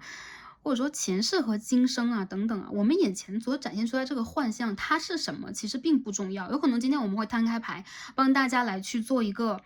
连结呀、解读啊等等，它毕竟是一个 general reading。但是我觉得很多朋友，其实你们在不管是前一世还是前前世某一世的关系里边，你和他之间是那种会惊鸿一瞥的，你们永远都会存在这种悸动，但是有可能你们在不同国，有可能你们在不同维度，有可能你们两个的灵魂，一个是高维度的，然后来自就是有可能你们会附身在蝴蝶上，会跟对方看一眼等等，这都是有可能。我感觉到其实你们两个人之间，无论经历过哪一种轮回，哪一种镜像的这种，比如说在这个镜子当中去展现出来什么样的一个情节，我看到其实你们都在遵循自己的一个灵魂使命，然后你们在遵循那种生老病死的一个 cycle 啊，你们再去做这个 cycle 里边的很多很多的课题，所以我还是觉得你们的灵魂其实是有高度的，而且你们不会让自己去过多的执着和沉溺，更多的时候你们会让自己跳出来，很理性的去看待你们两个之间，或者说你们跟任何人之间的某一种连接，好吗？好，这是前一世的连接，我们看一下在今生。我觉得你们两个人之间啊，就是这种契约性的关系，在上一世当中，你们心中多多少少会有一个疑问感，就是哎，这个人为什么会让我心动？然后我和他会有什么吗？因此会产生出来某一种，就是宇宙的运行法则，让你们在这一世碰撞了，相遇了。但是其实你们的灵魂一直都是自由的，一直都是高频的，然后一直都是会去放彼此自由的去寻找自己的人生道路的。好。进而我们再看一下我们今生的连接是什么样的啊？你再重新抽牌看一下今生的连接。Four of Cups in reverse 啊，逆位的圣杯4号。今生的连接是什么样的 ？Death。Oh my god。很香啊。今生。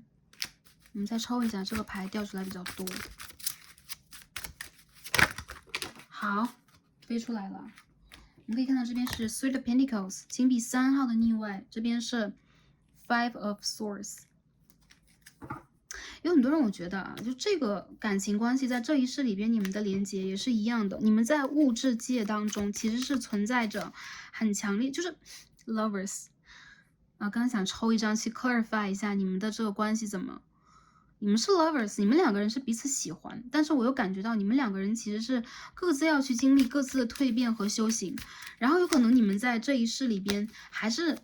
就是说会有很多很卡的部分，原因就在于我觉得你们两个人之间其实是会把彼此当做自己的星星啊，因为这个The Hermit 影视牌里边有一个星星，然后这边有个 Star in reverse， 我觉得你们两个人真的是没有，我觉得不是没有勇气，你们没有拿出这种执着和你们的目标点并不 focus 在一定要占有这个人身上，所以我看到其实在这一世当中，如果你们两个人真正的走到一起了，那一定是因为你们两个是纯爱关系，就是纯的，我就是喜欢这一个人，这一个灵魂会让我感觉到有一种爱的气场、爱的气氛，然后它会让你觉得有一种，就是惊艳你的一些能量，然后它会让你看到他潜意识的一些智慧，所以说你对待这个人的这种喜欢，我觉得确实是啊。比如说我上一世喜欢过这个人，比如说我只淡淡的喜欢过，那这一世这个喜欢会加深，会变浓。然后我看到有一些人，你们确实是会因为没有那么强烈的一个因果业力，就比如说我对待这个人的迷恋等等，来自于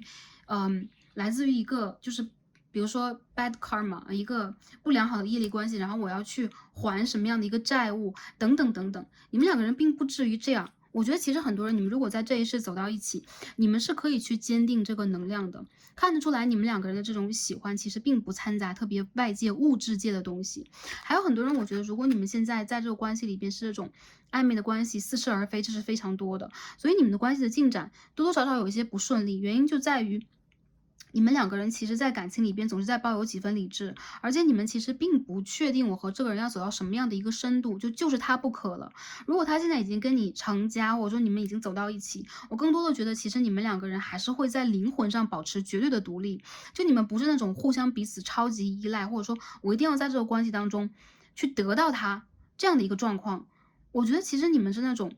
非常的互相欣赏的，然后你们那种欣赏其实还是一样，不是因为他的地位高，不是因为他有比如说外形上的等等等等的一种吸引，性上面的吸引，其实我觉得都不是，更多我觉得你们的这种欣赏是来源于你们前世今生的，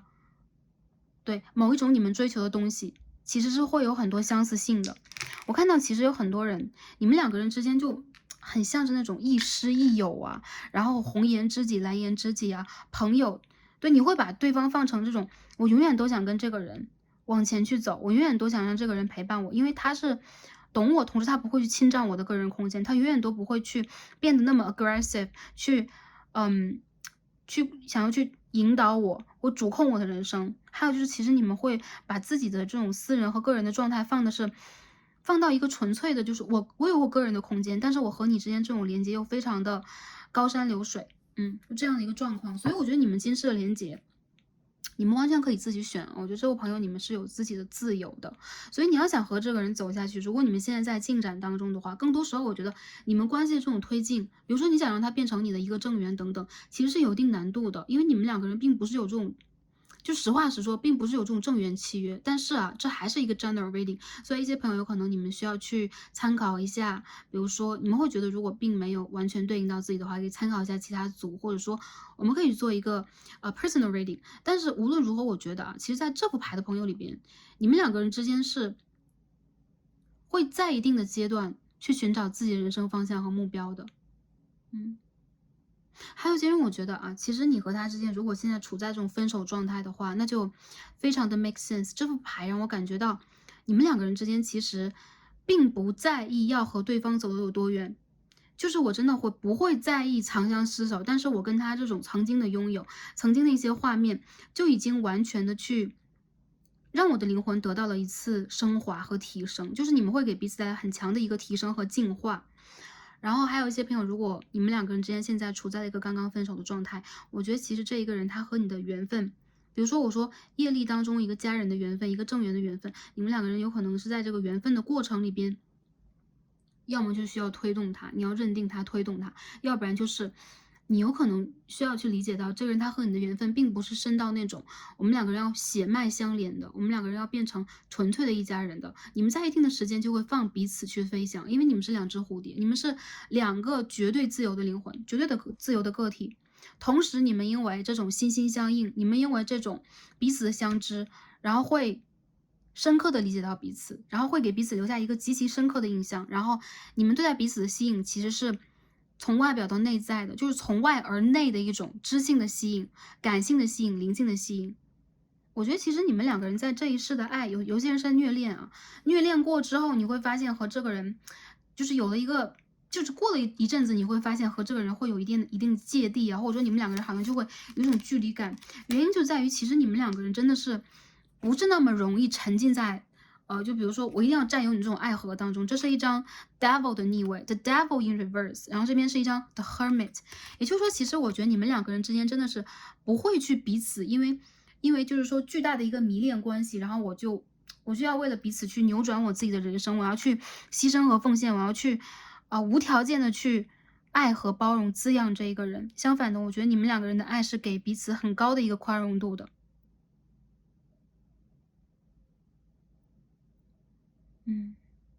一种互相不束缚的爱，这是我看到你们今生的一个连接。然后你们的课题是蜕变，然后你这边出现了一张 Death 死神牌，然后我们可以看到 Butterflies 蝴蝶，也就是说你们两个人有可能是在年轻的时候幼年遇见彼此的，你们曾经经历过，或者说自己经历过自己的蜕变，然后你们有可能会在某一个节点中再重新相遇。然后我看到有一些人，你们两个人其实是超向往彼此的，比如说你们是彼此的白月光，你是这个人的白月光，等等等等都是有可能的。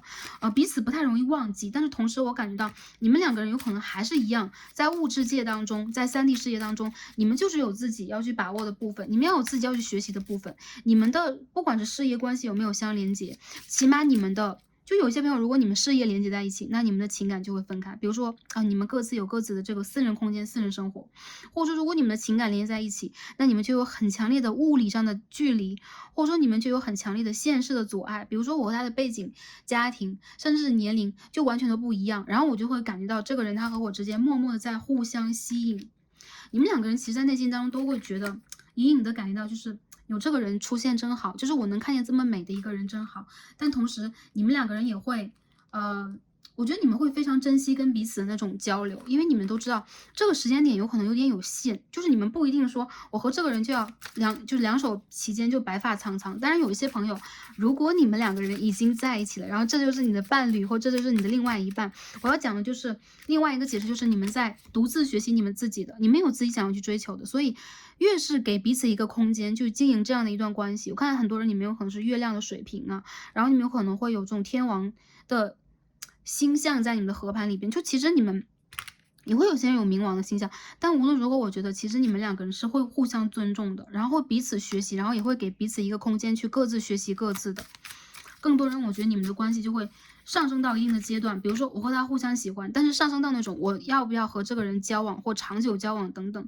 你们就会有一定的卡，或者你们两个人就会发现真正的在一起，或者说我们两个人完全的绑定在一起，这不是我要追求的，因为这会让你们去失去你们的光环，也会让这个人在你眼中失去这个滤镜。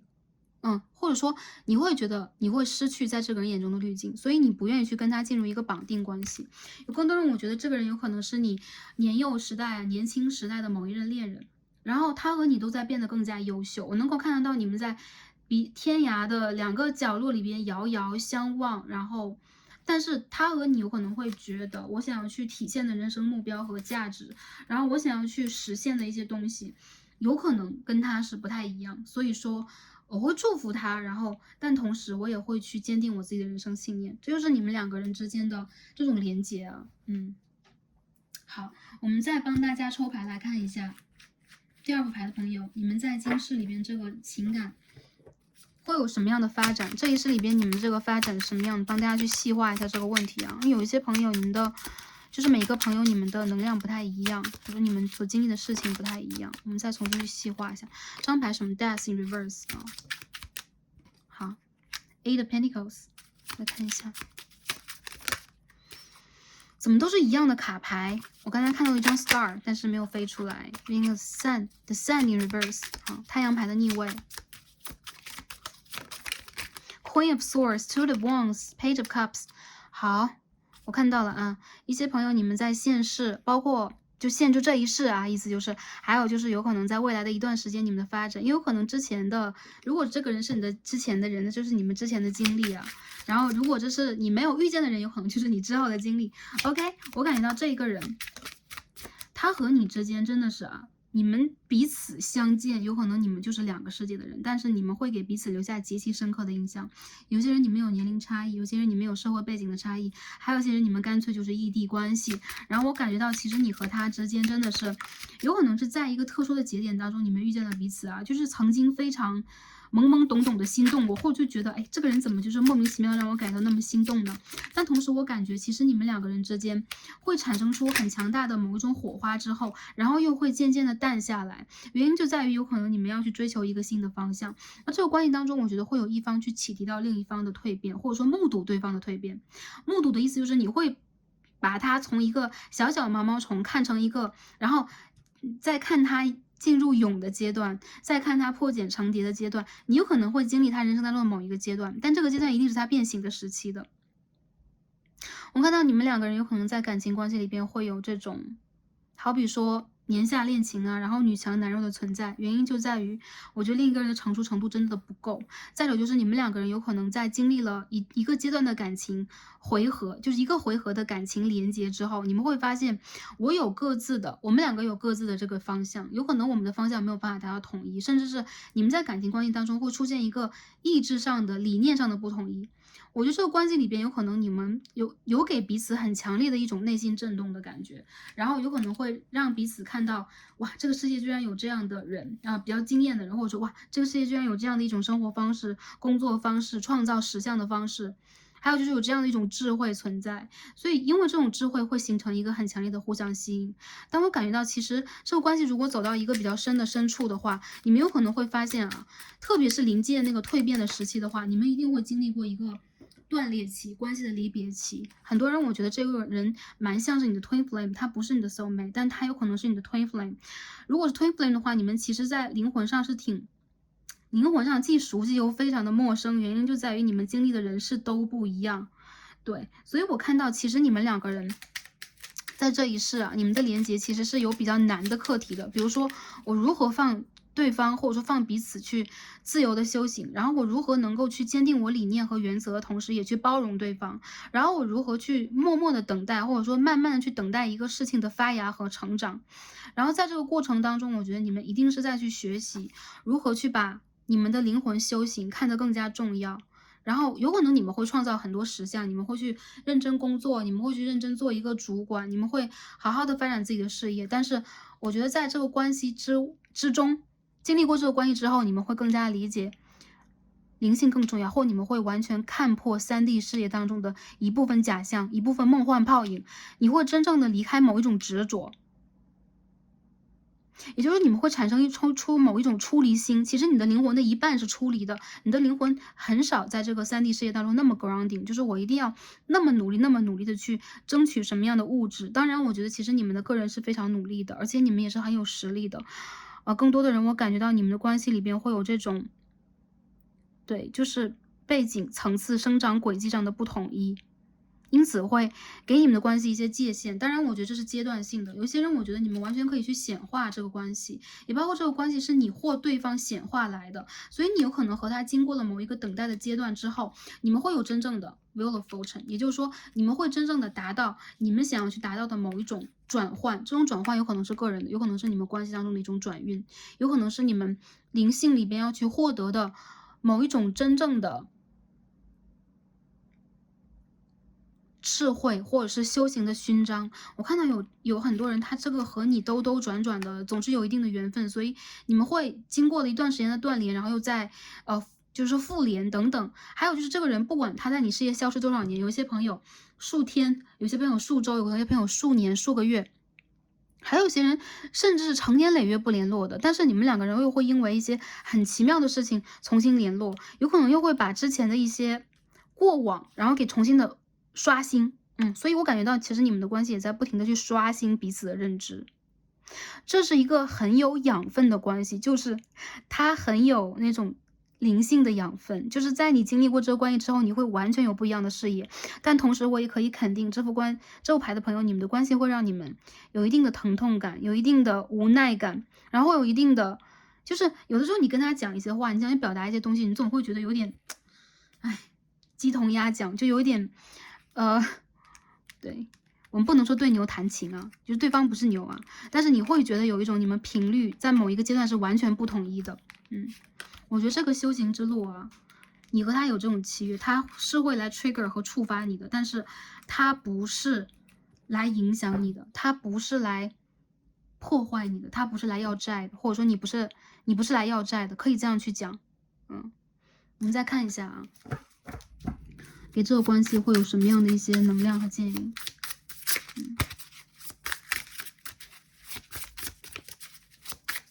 如果你和他已经分手了，我觉得你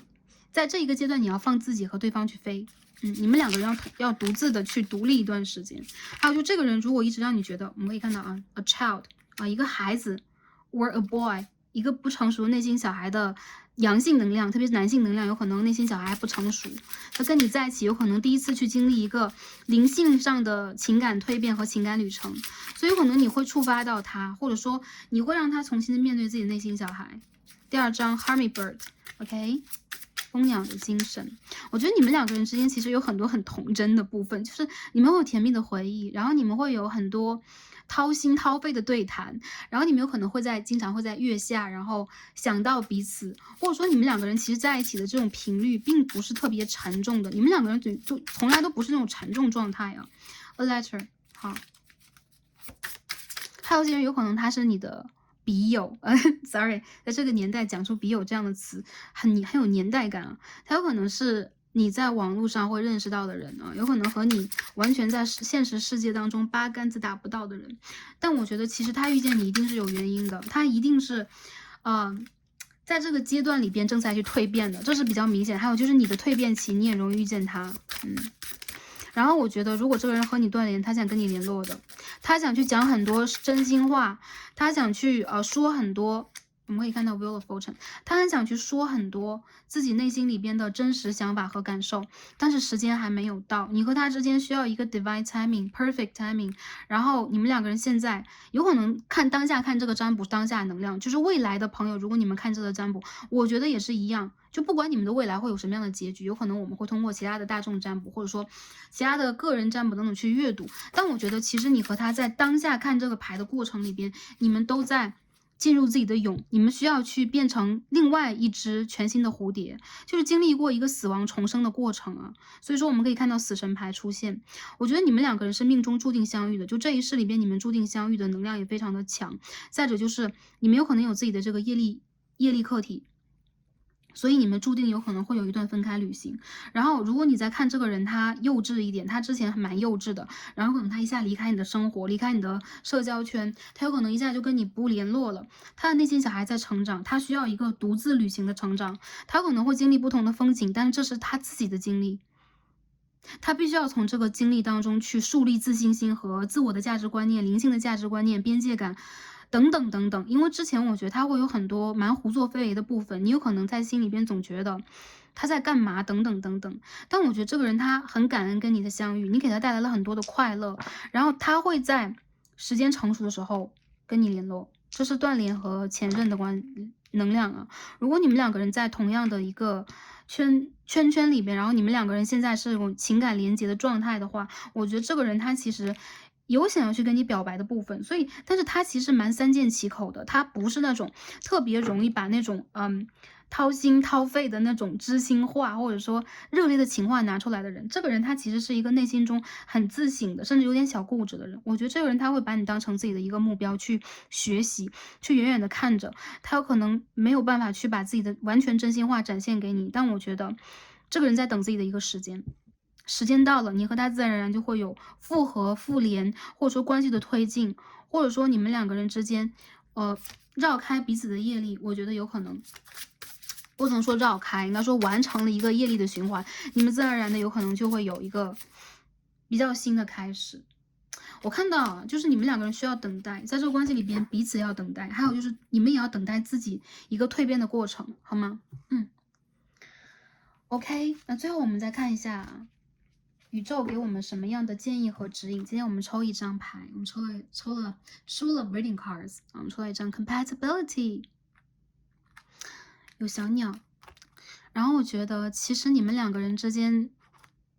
会有很多很甜的过程，然后或者说你们的相遇还是蛮甜的。更多说我觉得这个人他和你的方向不一样，你们两个人如果是真实的 twin flame， 或者说我们也说有灵魂伴侣啊，虽然说灵魂伴侣它不多，有个别的朋友你们灵魂伴侣或者说你们的灵魂有连接的话，还是一样，你要放他和自己去在你们的空间，在你们天空里边去飞翔，然后你们在相遇的时候一定是快乐的，一定是能带给彼此扬升的、提升的、放松的，同时你也会去尊重对方的一个航线。我看到其实你们两个人要去彼此包容一下，你们的一些不同点会有的时候会让你和他之间就难以去容下彼此，特别是女性能量，你很难去容下对方和你的不同。但这个人他在本质上真的是跟你不同的一个人，然后他有可能会让你有那种，就比如说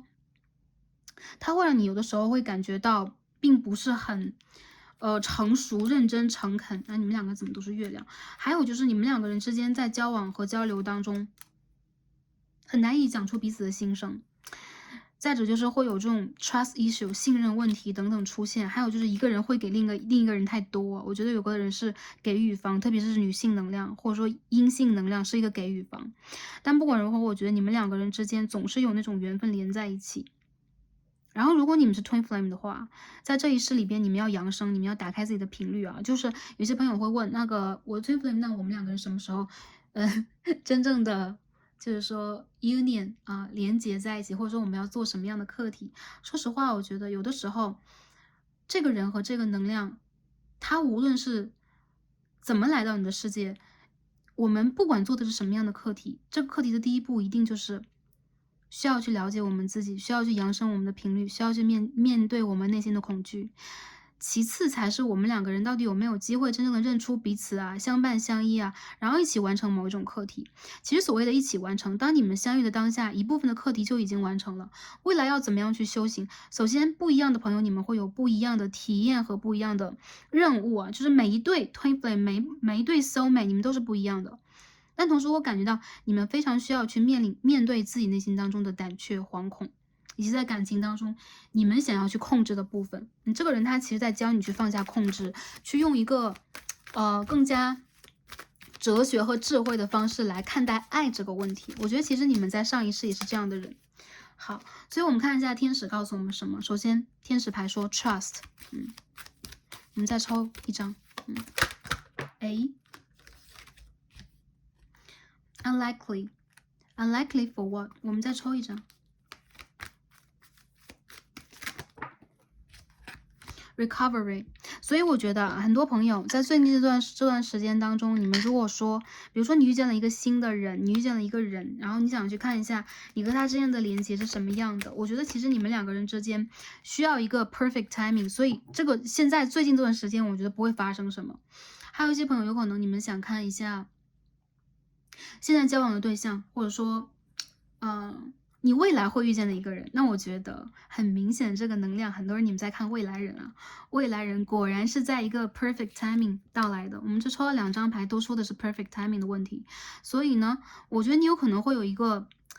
独自旅行的过程，或长或短，有些朋友有可能是几年，比如说你们比较年轻等等，但他其实也在走他的人生之路。我看到你们两个人如果真的是要走到一起等等的话，这一切啊，它一定是一个就是说命运巧合的方式到来的，还有就是在一个对的时间到来的。所以我觉得你们要着重在当下，就有些朋友你们需要去疗愈你们自己的问题，包括你们的身体、你们的心灵和你们灵魂上的一些问题，无条件的去信任自己和信任宇宙。我觉得高频率，比如说你们的守护天使，比如说你们的指导灵，你们的灵魂家族祖先会帮助你把你的能量放到你的身上，然后我觉得当你们需要去疗愈的时候，你们可以去连接你们的天使，你们天使在帮助你们去治愈你们的内心，或者说脉轮上的一些不平衡，以及你们在身体上的一些创痛，好吗？OK，那第2副组牌的朋友我们就解读到这里了，然后很感恩跟大家今天的连接，然后希望第2副组牌的朋友啊，我觉得你们可以去更加的看开和把这个关系要看得更广，就看到他所有的面，而不是只看到了一个点。再有就是，我觉得这个人他是不是会跟你是互相喜欢以及喜欢你的，出现2次 lovers， 也就代表了其实这个感情里边确实是有非常千真万确的互相喜欢的一个能量，但它并不代表未来的结局是固定的，好吗？OK， 那感恩跟大家今天连接，那祝福大家是开心、平安和幸福的，然后也希望这一次占卜可以带给大家你们需要的讯息和疗愈，最重要的就是希望你们都一切顺利，也照顾好自己。感恩跟大家今天的连接，让我们下一期再见吧，拜拜。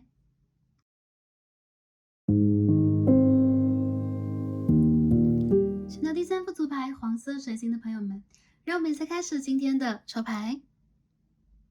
好，选到第3副组牌的朋友们，我们的神谕卡都已经抽好了。今天一起来看的主题呢，是来看一下缘分连结的问题，来看一下我们和心目当中所想对象或某一个对象，我们的灵魂契约是什么？我们在前世以及今生的连结，以及我们相遇的课题，宇宙给我们什么样的建议、指引和祝福？希望可以帮助到前来第3则影片的朋友们。好，第三个组的朋友，我们首先也一起来看一下今天我们抽到的指引牌，或者说我们抽到这神谕卡来告诉我们什么。接着呢，我们会一起抽 Tarot，抽塔罗牌，然后来看一下我们的契约、我们前世以及我们的今生和我们当下这段感情关系的发展是什么样的。最后我们也会看一下宇宙给我们的指引和祝福。OK， 那首先我们看一下指引牌，我们抽到什么？首先是一张 Forgiveness。我觉得这副牌的朋友啊，你们是最像前世业力的，就是跟前两副相比啊，你们这个关系其实来源于前世的业力，在一个对的时间或一个必须的时间，你们必须要重新的经历这一次连结，来平复或者说 balance 你们前一世所经历过的一些东西。我看到你们两个人有可能在前世有着比较深的纠葛，或者说他是你前一世的恋人，他是你前一世的配偶，他是你前一世的伴侣。或者说你们两个人有未完成的爱的旅程需要去完成，你们当然要学习的是 forgiveness， 去学习原谅这个人，去学习释放你们内心里边，特别是积压在你们灵魂深处的某一种碎裂，然后某一种不完整，或者说让你们感觉到被困住的部分。我看到有很多人，你们在这个关系里边有可能啊，一旦进入这个关系，你们就会产生一种很强烈的互相吸引力。脐轮上的连接，比如说你们身体上的连接和吸引，还有就是你们两个人的缘分几乎是在一个对的时间就一拍即合的，所以有很多人你们会有一见钟情出现。那在这副牌里边，其实我觉得你和对方有可能，你们有可能是 twin flame， 然后你们也有可能是 ，Oh my god， 说到 twin flame， 今天我们抽到的神谕卡怎么11号 ，OK， 44号，33号。anyways， 你们两个人之间啊，镜面关系啊，他是你镜面关系的业力，你这个业力的人选，或者说他就是你的那个 twin flame 啊，在这组非常的明显。然后你们两个是有前世连接的，在上一世当中，我们看到了某一些 twin flame，你们在上一世没有连接，但在这一副牌里边，第三副里边，你们和对方在上一世有着比较强烈的一次互相的进入彼此生活的那种震动感，所以到现在你们两个人之间有可能还没有完成一个业力的组合、业力的平复。再者就是他在帮你去释放掉你内心当中的恐惧、焦虑，以及对待一些事情的不平衡感，或者说你也在帮他去释放。你们需要去原谅彼此啊！我觉得这个人他有可能在前一世不是你伤害了他，就是他伤害了你。更多朋友你们来看这一组，我觉得这个人他伤害你了。但是让我感觉到，其实你们两个人之间 balancing act， 你们需要去互相平衡一些什么，你们需要去协作，然后你们需要去保持这种平衡。我们可以看到这个女神牵着一根线，然后一个泡泡上承载着一艘船呢。所以我觉得其实有很多人，你们的爱好像是sorry，你们的爱好像是在走险路，就是很险的一段爱情。再者就是你们两个人会形成很强的一个镜面，你遇见这个人之后会看到，很多天使数字和时钟上出现的重复的镜面数字，11.11 ，OK。14.14啊，3.33 4.44，总之我会看到你们两个人其实是会去触发到你们灵性当中的一些点，其实这些点也在有可能是你们的指导灵，有可能是你们的天使，你们的祖先等等等等，在告诉你们这一个人的出现绝非寻常。你们一定要原谅他。我看到有很多人，其实你们两个人经历过一段爱恨纠葛，又或者说你蛮想要在这个关系里边达到一种平衡的。比如说我的付出需要回报，比如说对方他应该在我等的那个时间当中出现，比如说我们的爱情应该是会给彼此创造力的，而不是给彼此伤害的。当我看到其实你们的关系越是激烈，越是有一种强烈的互相吸引，你们越是会触发到彼此内心当中的一种伤害。又或者说这种伤害它来源于你的原生家庭或内心小孩的，但不管如何，让我感觉到其实这个人他在帮你去平复一部分的业力，在平复你对自己的质疑，以及过往的不管是前世的还是哪一世的伤痛带给你的那种不平和的感觉，他其实是会去 block 掉你爱的能量的，有可能他会去屏蔽掉你爱的能量，有可能他会很多的时候让你没有办法顺其自然的就不去控制一些什么。然后我看到这副牌的朋友，其实你们在爱情里边要学习的问题，或者说学习的课题是很沉痛的，然后你们有可能会经历一些很丰富的爱恨情仇的那些篇章，就跟第二副组牌的朋友有点不一样。好，那那我们这2张牌先看完啊，这个11、44和33真的是让 Starcy 有点惊讶。OK， 惊讶中。然后现在我们抽牌，抽我们这个 Tarot 来看一下，我们前世、今生的连接以及我们的契约是什么。首先我们抽牌看一下我们的契约是什么，我们有什么样的契约呢？对，因为每个朋友你们的契约不一样，所以 Starcy 没有办法像读一个公告一样帮你们读出来，但是会尽可能在卡牌当中去找到，并且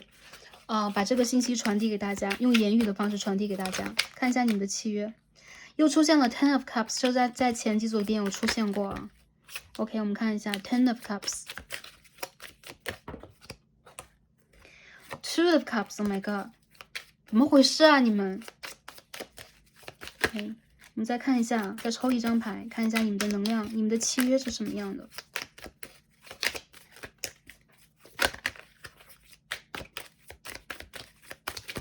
OK， 大家的 Spirit 宇宙给我一张牌 ，Queen of Swords，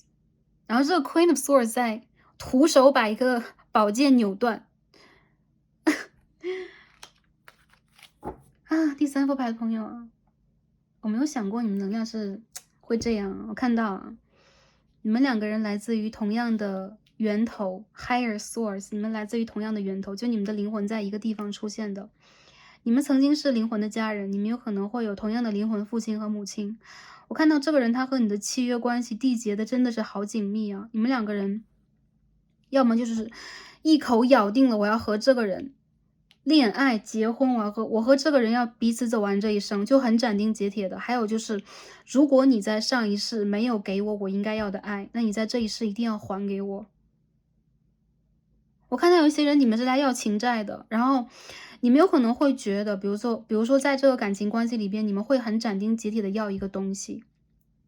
然后我看到有一些朋友啊，其实你们在感情里边是这样的一个状况，就是你和对方的契约缔结的非常紧密，也就是说你们有合约关系，比如这一世我一定要在某个阶段遇见这个人，我一定要和这个人谈恋爱的，或者说这个人他一定要陪我走向家庭。就是我觉得你们的条规都非常的明显和明确。还有就是我觉得这个人他在这一世里边和你是互相会意的，也就是说你们2个人之间一定要在某一个时间点帮对方修完一个课题，或者说进入彼此的人生。这个人他不是你的 twin flame， 他就是你的灵魂伴侣，而且你们2个人是那种业力的灵魂伴侣，就非常紧密的那种3生3世的关系。还有些人，这个人他跟你就是一个源头来的，所以你们2个人的灵魂无法分开，因此你们会经历过几世的要跟彼此在一起，然后你们要修的一个课题，我觉得是跟爱情有很大的关系的。所以我感觉你们蛮难进入那种就是说朋友的状态，或者说我和你只能做一个好朋友的关系。你们2个人真的是会有一种非爱即恨比较激烈的一些元素啊，因为你们2个人要去平复你们前一世感情里的一些债务。如果一个人有亏欠，他这一世就要还。还有就是你们2个人在这个关系里边，更多的时候是会帮助到彼此去调节你们内心当中的某一种阻碍，就是某一种你们在脐轮上或你们底轮上、你们心轮上的某一种杂质，然后让你们真正的可以到一个比较可以释放自己的状态里边去。它有可能会让你更有安全感，它有可能会让你去在这一世里边看到那种花好月圆的美满的元素，还有就是它有可能会陪你进入一个家庭的关系，它有可能约好了要做你的伴侣、灵魂伴侣，要懂你，要陪伴在你身边，甚至你们2个人会有很明确的一些原则、条例，然后在你们当中要去进行某一种比较明确的行动。比如说我和你要经历什么样的一个人生阶段，然后我和你要经营什么样的事业，我和你要有什么样一个婚姻、家庭、情感的彼此连接的能量，这种连接度实在是太高了。对，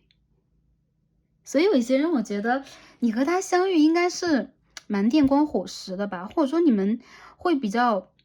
有些人你们会顺遂的恋爱，然后顺遂的进入某一种家庭状态，比如说他是你的另外一半。还有一些人我觉得你们2个人之间是必须要去相爱的，必须要去帮助彼此的，然后必须要去真正在内心当中跟对方的灵魂达成一个和解，达成一个真正的平衡。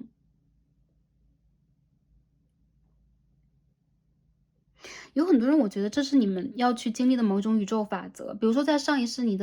对待爱情的付出很多，然后你有可能会对待这个人有一定的执着，或者说他对你是这样的，那你们在这一世就会有一种斩钉截铁的感觉，就是我要和这一个人用一个前所未有的方式真正连接在一起。我要让宇宙去看到，在一个对的时间，在一个对的地方，然后我可以去成长到我应该成长的状态。然后你们是在跟随这个时间之流，去行事的。所以我看到，其实你们在相遇的时候，就是一个对的时间了。有些人有可能你们会觉得，哎，我和对方的相遇不是时候，或者说我们两个人有可能有各方面的阻碍，有各方面的干扰因素等等，这全部都是你们契约当中的一项，因为你们的契约条例相当的完整。这边有宝剑皇后啊，Queen of Swords。其实在这副牌里面的 Queen of Swords，她是一个相当说一不二的人，她是一个相当有防御能力，并且她可以去摧毁一切的人。她后面有这种，暴风雨要来临，雷电交加的这种感觉，所以相当的有威严，相当的不怒而威，而且这是宇宙的法则当中，比如说山雨欲来了，我这个势要来了，势是势力的势啊，我这个势力要到了，我这个能量要到了，你们永远都无法去抵抗宇宙的时间洪流，就是这个能量的一个真正的运行。所以我觉得其实你们在遵守宇宙的法规，宇宙的运行原则，然后再去推动你们的情感和个人的成长。然后这个人他和你之间其实与其说是灵性上，我觉得他和你在3D 世界中的连接是更深的。因为你们两个人不管在灵性上有什么样的连接，有些朋友如果你 Twin Flame， 如果你们是 Soul Mate， 你的连接肯定是深的。但是在这一次3D 世界当中，他不一定要出现在你的生活当中，或者说他是一定要现在你的眼前的一个人，然后他有可能在帮你去解决你潜意识的某一种纠结，好吧 ？OK， 好，我们看一下这个契约的部分，我们看到这儿。下面我们看一下我们前世今生的连接是什么。我们先看前世的连接，先看一下我们和他前世是什么样的。这个人你前世绝对见过他，你绝对知道他。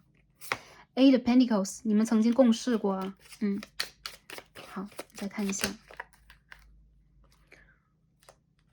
这边掉出来牌太多了，我们继续抽吧。我们要一张。OK。Five of Cups， 然后这边我们再继续抽一张，前世是什么？哎 ，interesting， 很有趣啊，这牌。你再看一下前世的故事连接 ，Death， 死神牌啊 ，God， 我觉得你们两个人之间啊，前一世就共事过，然后你们前一世当中有一个人无条件的去。这边的这个 Eight of Pentacles 有一点 Six of Pentacles 的能量，它其实说是一种共识，其实也是一种帮助，然后其实也是一种完成。我们可以看到，这个女生在帮这个男生疗伤，用药酒嘛，然后在他的胸口再画一个圆圆的月亮，也就是或者说圆圆的金币，这也可以这样说。比如说这是他的守护符咒啊，他的铠甲当中的一部分 foundation 都可以。我觉得这个人他和你之间，你们两个人之间曾经有过相当默契的时光，你们曾经也做过夫妻啊。我觉得有些人他是你前世的丈夫、妻子等等，还有就是你们曾经有过这个誓言要彼此守护的，或者说你曾经在事业当中、在生活当中帮助过对方，你曾经亲眼的去目睹过对方人生当中的一些重要阶段和转折，你曾经动手参与在其中，所以你们两个人之间让我感觉到，在前一世就是一家人。然后我觉得其实对方他有可能会让你感觉到多多少少是那种不懂你的，或在情感当中，比如说对方他上阵去打仗了，比如说你们在战争年代等等，可能有一方等待另一方等了很久很久，或者说你们会觉得在这个关系里边，更多的时候你们会感受到一种感情没有被回馈的那种感觉，或者说单恋的元素也会出现。因此在潜意识当中，你们两个人之间的感情，我觉得是没有一个真正明确的契机点可以开始的。比如说你们默默的去陪伴对方，但错过了最佳的发展时机。比如说你们两个人当中有一个人要有一个比较明确的发展方向，然后他会弃另外一个人于不顾啊。原因就在于你们有可能没有办法在一个对的时间达成共识，而相欠的能量非常的明显。所以我感觉到有人欠了感情债啊，来到这一组的朋友，有可能你是还债方，有可能你是负债方，就是对，有可能你是要去给的那个人，有可能你是要去收的那个人。但是无论如何，因为我们的 gender， 我们的性别在轮回当中也可以调转。我们去经历过轮回，也很像是一个虚拟游戏场，所以其实我觉得大家也不必去执着我们在前世到底经历过什么，但是无疑我觉得这一个人，他跟你之间有非常深的一个连接，你们就是彼此照过面，你记得对方的气息，你们记得彼此的样貌，你们记得彼此在彼此身边去陪伴时候那个感觉是什么样的。但我觉得你们两个人没有会意，也有可能你们互相陪伴了彼此很长的一段时间的人生，但是你会觉得这个人他其实在感情关系也好，家庭关系也罢，甚至是金钱财产方面，其实是有亏欠的。我这边看到了 King of Pentacles 的逆位啊，金币国王的逆位，所以我觉得你们两个人在物质世界、3D 世界当中啊，这种连结度啊，在上一世的连结度决定了你们两个人其实是没有办法彻底分离的，或者说你们会有一些未完课题存在。Empress。皇后牌，我们再抽一张，未完的课题会出现。这边有张吊人牌，所以我觉得这个人他和你有可能3生3世都在一起过，这是比较明确和明显的。然后每一世里边，你们有可能都会经历过一些很特殊的状态，甚至你们也曾经做过，比如说彼此的邻家表哥表姐呀，等等等等啊，你们曾经调换过不同的角色，但是其实在前一世当中，我看到。就在上一世里边，我看到你们两个人之间其实是由于一方给了另一方更多，在这一次里边有人要还债，所以阴性能量的朋友、女生朋友们，或者阴性能量族群的朋友们，你们准备好收债了吗？有可能你们会觉得，哎，我明明是那个要给债的那一方，因为我好像在感情关系里边又被对方亏欠了。我觉得这又是一部分的能量了，我们不用去管。在这一世里边，你们用什么方式去连接？但是我觉得这一个人，他其实在内心当中是会有一种想要去给你更多，想要去疗愈你的这种情节的。有可能时间还没有到，又或者说你们两个人之间会有你们个别的一些情节。对，因为这是一个大众的 general reading 啊，我们这个大众的集合能量。我感觉到你们两个人在漫长的轮回当中彼此的互相拉扯。你要说有没有执念，我觉得多少会有一些，但更多的也让我感觉到了你们当中有温情，会有那种我舍不得彼此的，我舍不得对方的，然后我还想要在下一世，我在这个轮回的时候，我也有去跟我的指导灵跟灵魂的家族约定好，我和这个人还要相见的，我们两个人是未完待续的，就是有这样比较明确的一个能量。所以我看得到其实你们两个人前世的连接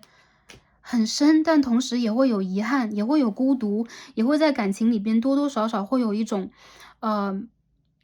过度给予、过度包容，然后不被去真正体会和理解的那一种不满的感觉。因此我觉得有可能在这一世当中，你需要去把内心当中的这种在感情里的孤独感，你有可能会想要去索取对方给你的一些陪伴、理解、包容。你有可能在感情里一直是不得志的，比如说我为什么在感情里边永远都有一种孤独的感觉，永远都有一种这个人他会弃我而去，会让我感觉到失望的感觉，这是你潜意识留下的，所以你一旦谈恋爱的时候就会闷闷的。如果你没有的话，那对方就是这样的一个能量。我感觉到其实这副牌的朋友，你和他在跟着彼此，就是互相去进行融合呀、连接呀，然后去操作你们的人生等等，就操作你们人生当中3D 世界这个虚拟游戏的时候，其实我觉得你们都是那种投入的非常非常深的，你们在生活里边，你们在3D 世界里边，你们在爱里边都投入的非常非常的扎实。这就是为什么你们在这一世里边，首先我们要回来，我们没有脱离3D 世界的轮回。再者就是在这一次当中，你们一定是会有一次平复的机会。好，这是前一世，我们现在看一下今世的连接。来洗牌看一下今世的连接是什么样的。第3副牌的朋友，这一世呢？ Three of Cups， 圣杯的3号 ，Six of Wands，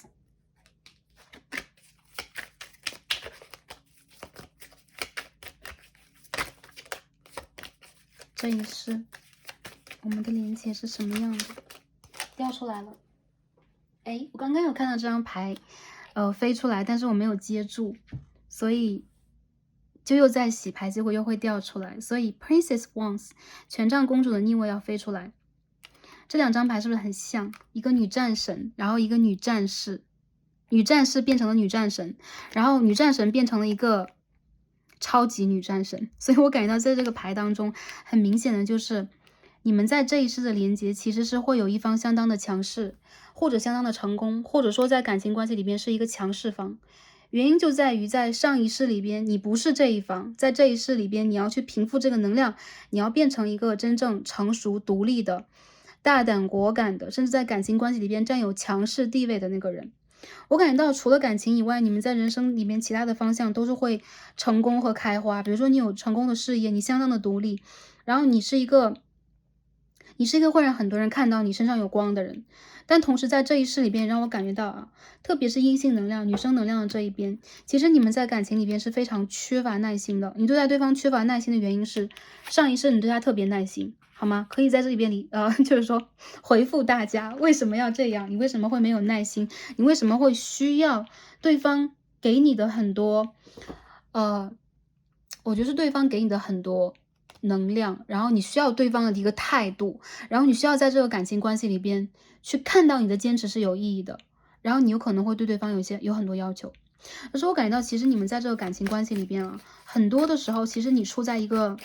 高位，特别是女生朋友来看这一组，你们是处在高位的，然后你们在这一世的连接让我感觉到其实这边我们可以看到 Prince of Pentacles， 也就是金币的王子和权杖的公主。这是一对好吗？好的，那就是说你们两个人首先来自于完全不同的灵魂背景，或者说如果你们是 Twin Flame 的话，你们就是完全的一阴一阳，完全不同的人。然后还有就是你们的教育背景啊、家庭背景啊、你们所经历的那种童年时光啊，完全都不一样。有一个人有可能非常的低调，有可能非常的谦虚，有可能他很普通，在儿时或者说人生的一些旅途里边，他都是一个，特别是阳性能量男生的话金币的王子，不愿意让自己去更多的焕发光芒的。而让我感觉到其实这副牌里边如果是女生来看这一组的话，你们其实是比对方闪耀太多，所以其实你有可能是在等待对方能够去给你比较强烈的一个保护，你希望对方能够成长。然后我觉得其实你们两个的关系是可以往前进行的，也可以迈入交往，也可以迈入正缘关系，但同时你有可能需要给对方更多的耐心。我觉得你们两个连接很紧密啊，你们这一世又是情侣，所以很多人有可能你们在看你的另外一半，在看你的感情对象，如果他跟你在暧昧的话，你会觉得你们两个人之间特别的有吸引力，然后特别的有激情，然后你们在人群当中一眼就可以认出彼此。还有就是你们有可能也经历过一些三角关系，但是我觉得对方的选择还是你，或者说你的选择还是对方。很多时候我觉得因为你们两个人之间这种业力关系和吸引力关系是比较强的，所以你们两个人很难完全离开对方。然后在感情关系里边，你们有可能正在去等待关系的某一种成熟，但是其实你们的灵魂所向的方向也是完全不一样的。你们有可能性格不一样，你们有可能目标不一样，还有就是你们两个人其实没有在一个完全对的时间去遇见彼此。我们说你们会在对的时间相遇，原因就在于这个人他会陪伴，或者说他会触发你的一些成长。但是我觉得其实你们两个人是需要给对方以耐心的，特别是女生朋友，你需要给对方耐心，因为对方是一个厚积而薄发的潜力股，他有可能需要很长的一段时间能够回归到自己神圣男性能量的状态。但是这一世里边你也有一个课题，就是帮对方去触发到，或者说帮对方去引发他的神圣男性能量，让他真正的成为一个神圣男性 Divine Masculine。 这个是一种保护欲，这个是一种责任感，然后这个是一种行动，是一种阳光，然后是一种父亲一般太阳的能量。而我看到很多女生，其实你们你们有可能在感情关系里边就会有一种不协调的感觉，就是一方强势，然后一方会比较低调一点。还有就是有可能你会觉得对方挺冥顽不灵的，如果你们经历过一些感情的回合了，拉拉扯扯，分分合合，你会对对方越来越失去耐心，甚至你曾经去拒绝过对方，断舍离过对方，但是这个人无论如何都不想离开你，因为这个人他其实是在你身上有未完的课题，所以他没有办法离开你。还有就是你们的连接让我感到，其实你们两个之间的关系是非常我们刚刚所说很有吸引力、很有激情，然后也会带有一些三角恋情的关系，这是没有办法的，因为你们两个人之间要去平复业力，所以你们不得不去参与到自己的一些业力环节当中。这个是你们这一世有可能也要去完成的一些阻碍和挑战。另外有一些朋友让我觉得你和对方虽然说气质啊、外表啊，会让别人感觉到哇，这个人完全跟你不搭，他跟你完全不是一个世界的。但是你们两个人其实都想为对方去负责任。然后我觉得女生朋友她在这一组里边，你们跟对方越是在一起，你越是容易让自己变得强势，因为你是一个要去引发对方的人。而对方如果他是一个还债方的话，说实话，他真的是不爱还债，这个人很吝啬。他在上一世是逆位的金币国王，在这一世是正位的金币王子，都是这个 Pentacle 金币的能量。这是我觉得不管是在物质上，你们的理念不一样，有一个慷慨大方，有一个就非常谨小慎微。还有就是，其实对方是一个能够负责任的人，但是在你的面前，他多多少少会有一种，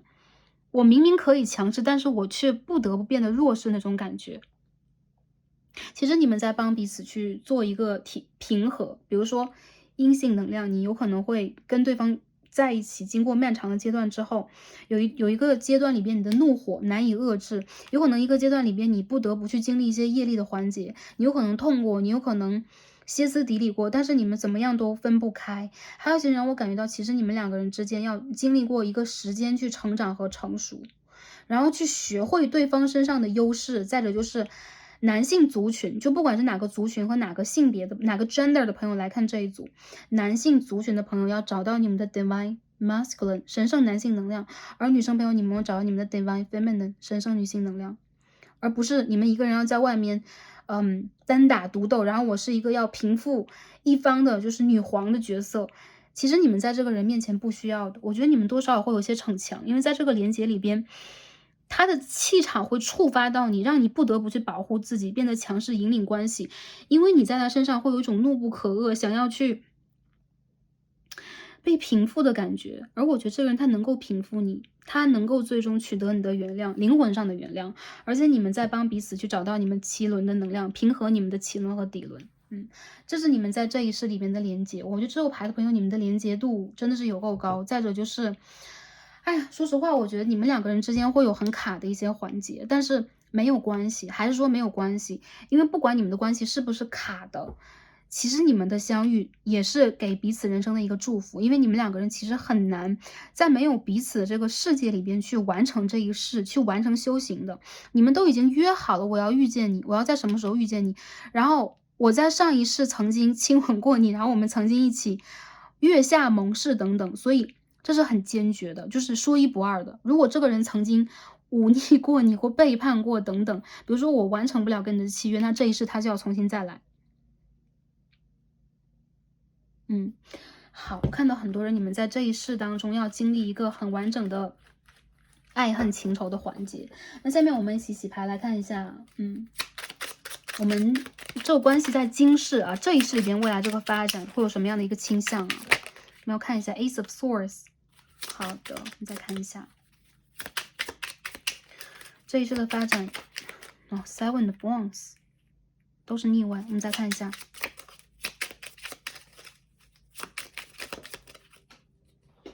天呐，为什么啊？Three of Swords， 一起再看一下。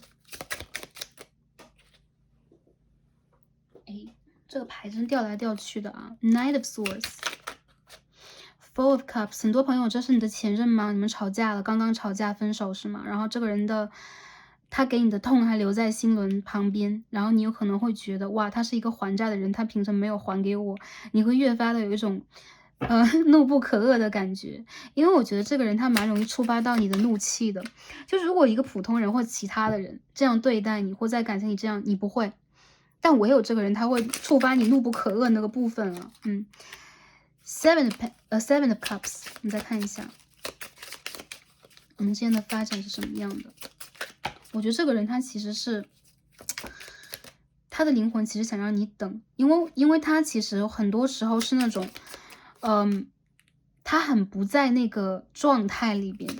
然后他很不在那个成熟度里边，他有可能会让你觉得非常头痛，很难讲道理，因为他是个很认死理的人。有很多人我觉得你们两个人其实是风和火的组合，比较明显，就是会有那个水瓶、双子、天平，然后其他的是火象星座。我们刚刚看到 Princess of Wands 啊，权杖的公主牌，有一只有一个骑着神兽的，骑着老虎的公主，所以狮子座 OK， 牡羊座、射手座有可能选到这一组，然后有处女座的人，有那个我们刚刚所说水瓶座的元素，有天蝎座的元素在这一组。你们两个人真的是，我觉得你们两个是那种欢喜冤家，就是你们在一起会产生很大的火花，然后就很大的争吵，很大的分裂，然后又会有那种很大的复合。然后我觉得你们两个人其实在内心当中是向着彼此的。很多人让我感觉到，在这个秋天，就是如果我是比较早的朋友，有可能他在今年的2月、3月左右分手，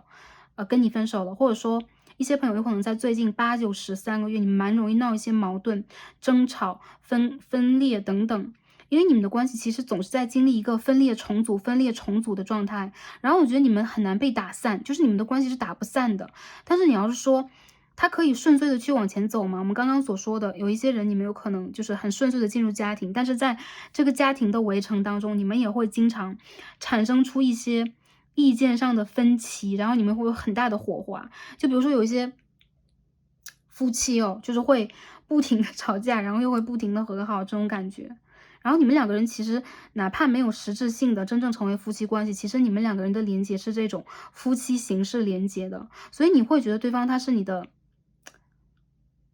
counter spouse， 是这样讲吗？配偶吗？spouse OK， 你会觉得对方他是你的另一半，是你的配偶，然后你有那个权利和责任要去管他，要去教导他。而我觉得这个人是那种叛逆心极强的，然后你们两个人其实对待彼此都是想要去控制的，然后你们又对待彼此都有一个很强烈的叛逆心，不想去顺从。所以我觉得你们两个人在关系里边就会容易产生那种吵架、心碎、断联、分手，然后跟其他人谈恋爱，然后又重新跟对方在一起，这些非常 drama 的局面。但你们两个人分不开，你们两个人经历过多少次的分手，我觉得不太容易分开。如果这个人他是你的现任呢，我们就这样去解释，最近有可能会吵架，有可能对方他需要去成长和成熟。他有可能要自己想清楚一些问题才能够回过头来，而不是你要去点醒他，你去砸醒他的时候，他会给你 say sorry， 这个人他不会。所以你们两个之间的很大议题就是 forgiveness， 就是如何原谅对方。他和你不一样，然后他和你的方法不一样，然后你们两个人总是要再去天平两端要去拉扯，争一个所以然，达到一个平衡。那如果一个人是强势的，另外一个人为了这个 balance， 为了 balancing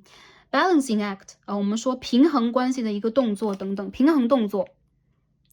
你们两个人就很像天平的两端，你们必须要形成一种平衡的话，你们就会进行一种拉扯。所以有些人，如果你们吵架了，然后就开始热吵之后变成冷战，冷战就会互相拉扯很久，就是互不相让，然后有可能最后要有一些契机去触发给你们，让你们才能够重新完成一次复合。有一些人，我觉得你们的复合，比如说今年的2月、3月分手的朋友啊，今年的9到11月会有复联复合的能量。如果最近断联了，那你们的复联复合能量就出现在今年的12月到明年的2月之间。然后你们的连接没有断掉啊，大家不要担心，你和这个人没有断开连接，只不过你们两个人现在谁都不想要去让给彼此，然后你们都会有一种伤心的被伤害啊，你们两个人都觉得自己被伤害了这种状态。再有就是，如果你们两个人曾经有一些言语上面的纠结等等啊，你们的意见是不合的，那对方有可能会反复的去想跟你之间的这种，比如说你的很多话语，你们的 conversations， 你们曾经去谈去吵那个局面。然后他内心里越是去想，他越是会觉得自己受伤害了，就是有那种随着时间的增长，然后这个人会越来越固执那种局面。小部分人这个人身上有土象气质啊，比如说他的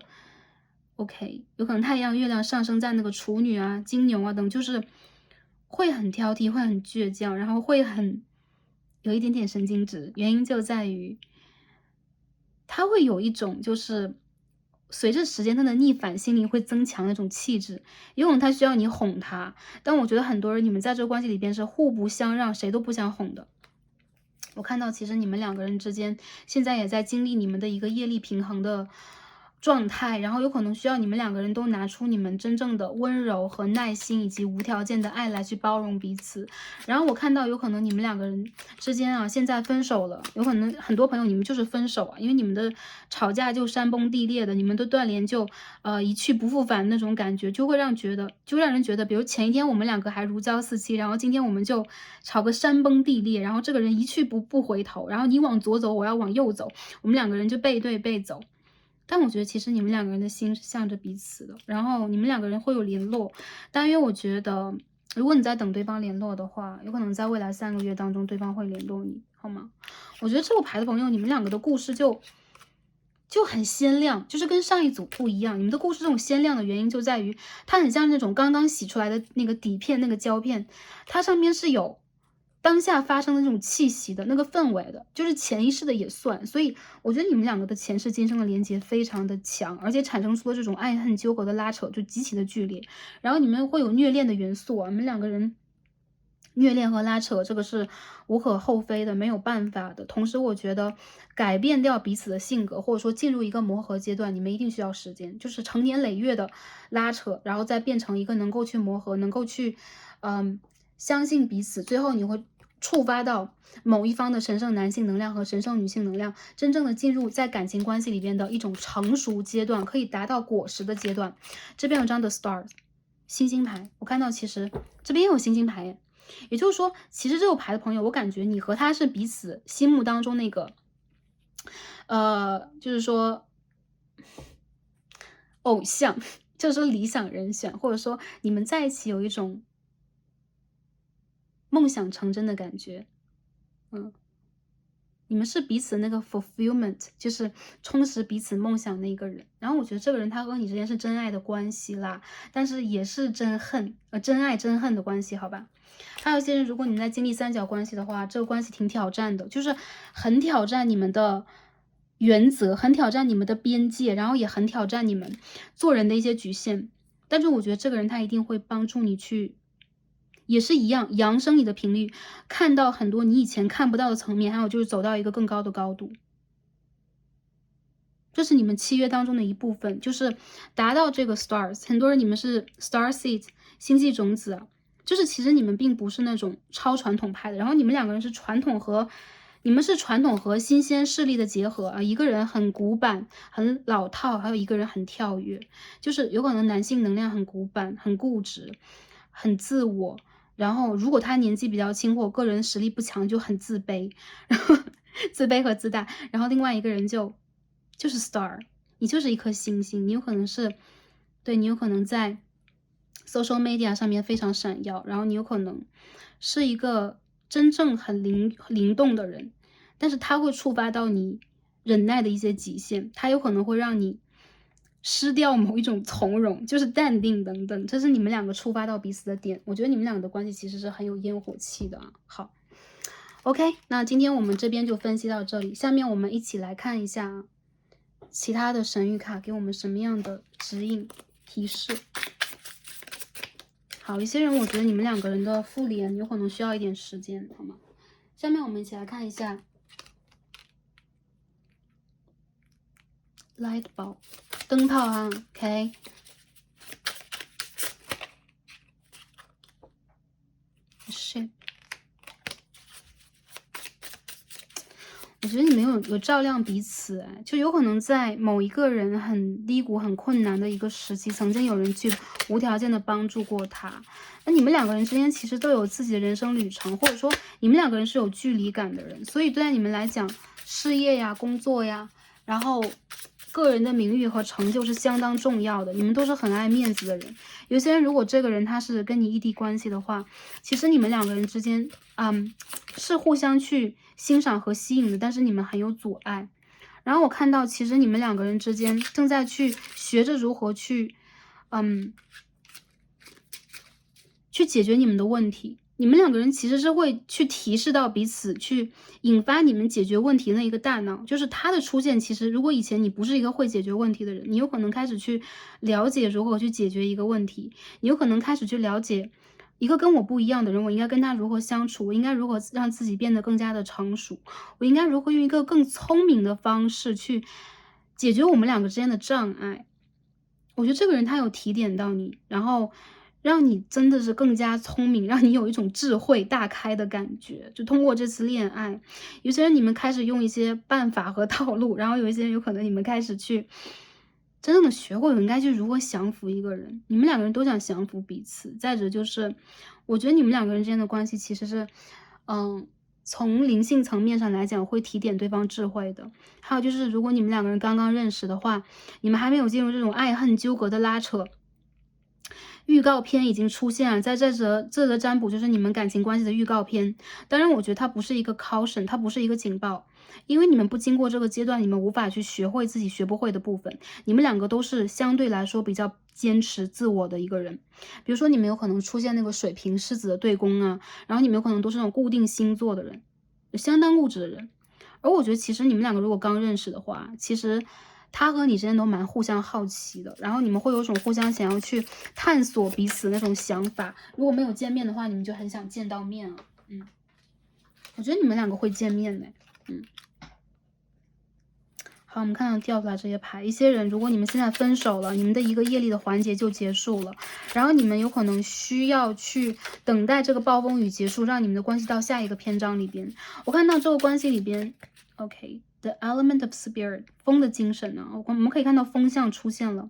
也就是说你们需要 trust divine timing， 要相信一个神圣的时间给予你们这个问题解决。就是你们的问题解决一定需要时间，因为我之前出现的牌都是这个 timing and divine present， 神圣的时间，一个神圣的状态。我觉得你们两个人之间还没到一个对的时间，有一些人啊，在这一世里边啊，你们需要等待一个神圣的时间，给你们问题解决，然后让你们真正的智慧大开，或者说你们两个人有一个人特别的固执，然后你们突然茅塞顿开，或者说你们开始进入了人生的下一个阶段，我毕业了，我开始去选择新的工作了，然后我经历过了一些人事，我才发现其实我可以去解决跟你的问题，等等等等。你们两个人在帮彼此去连接到你们的阿卡西，然后或者说你们的佛教里边我们讲阿赖耶识，去在里边去得到你们真正的智慧，这个是你们的课题之一，就是打开智慧之路啊。Child， 刚刚上一组出现的是男孩，这组出现的是女孩，所以女性朋友来这一组，你们需要去滋养你的内心小孩，拿出你的天真无邪，然后你需要去模糊那个边界感，真正的去拥抱这个自然当中的事物，而且也拥抱你的内心小孩。我看到有些人，你们有可能现在正在去疗愈自己，你们正在去提高自己的智慧，你们有可能在学习新的东西。比如说我跟这个人吵架分手，我开始去看牌，开始去学习灵性，开始去学习塔罗等等。因为在这个暴风里边，你们都在去学习自己的智慧。然后女生朋友，你们需要去疗愈你们的内心小孩，你们对什么好奇，你们对什么充满了探索的欲望，你们就去探索。有些人我觉得你们身上有这种舞者和艺术家的气质啊，然后还有一些人你们其实是形象相当美的人，你们相当的吸引人，但其实你们在感情关系里边是带刺的玫瑰，所以你们不是要拔掉自己的刺，而是在内心里边你们需要一种自我疗愈和你们需要去原谅自己，原谅你们的原生家庭的家人，原谅你们的某一种经历或之前的某一个感情对象，你们需要去原谅。我看到你们那些小孩受伤，然后你需要去照顾他，好吗？所以有可能会就是帮助你在这一个阶段里边去调整你，然后调整出你的创造力和真正的智慧。好，我们最后再看一下啊。哎呀，我看到啊，11、44、33，我看到有很多人，你们这周围是有天使的，然后你们周围是有祖先的。你们经常看到天使数字的原因就在于，在这个感情课里边，你们要到了一个自我疗愈的时间了。你们需要去创造，你们需要用更高的一个爱的视角去看待你的生活，然后你们需要让阳光照进你们的心灵花园。你们曾经在无数的轮回当中经历过这个阶段，但是你们没有破除，不能说是魔咒，你们没有破开这个关卡。所以我觉得第3副牌的朋友，你们需要让自己更多的去连接到你的高级智慧，比如说通过冥想去连接我们的高我呀，就像我们开头的冥想这种方式，或者说你可以去多读书，你可以去制造一些计划去解决你当下的一些问题，但我觉得其实你不要去卡在这个人身上，你也不要去卡在恋爱的身上。有些朋友，如果你们单身，然后你还没有遇见这个人的话，不用去卡在其他人身上，还是一样的去学习、去探索、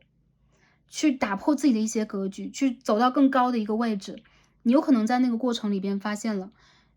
在爱情以外，你也得到了更多。这种智慧会帮助你解决任何一个问题，包括固执的感情对象和感情问题。而你的神圣男性或神圣女性，他是要来到你的路上的。关键是你们2个人在遇见问题的时候该怎么解决。如果我们之前多学习一点，有可能解决问题更快一点。哇 ，Starseed 不要在这里说教了啊！我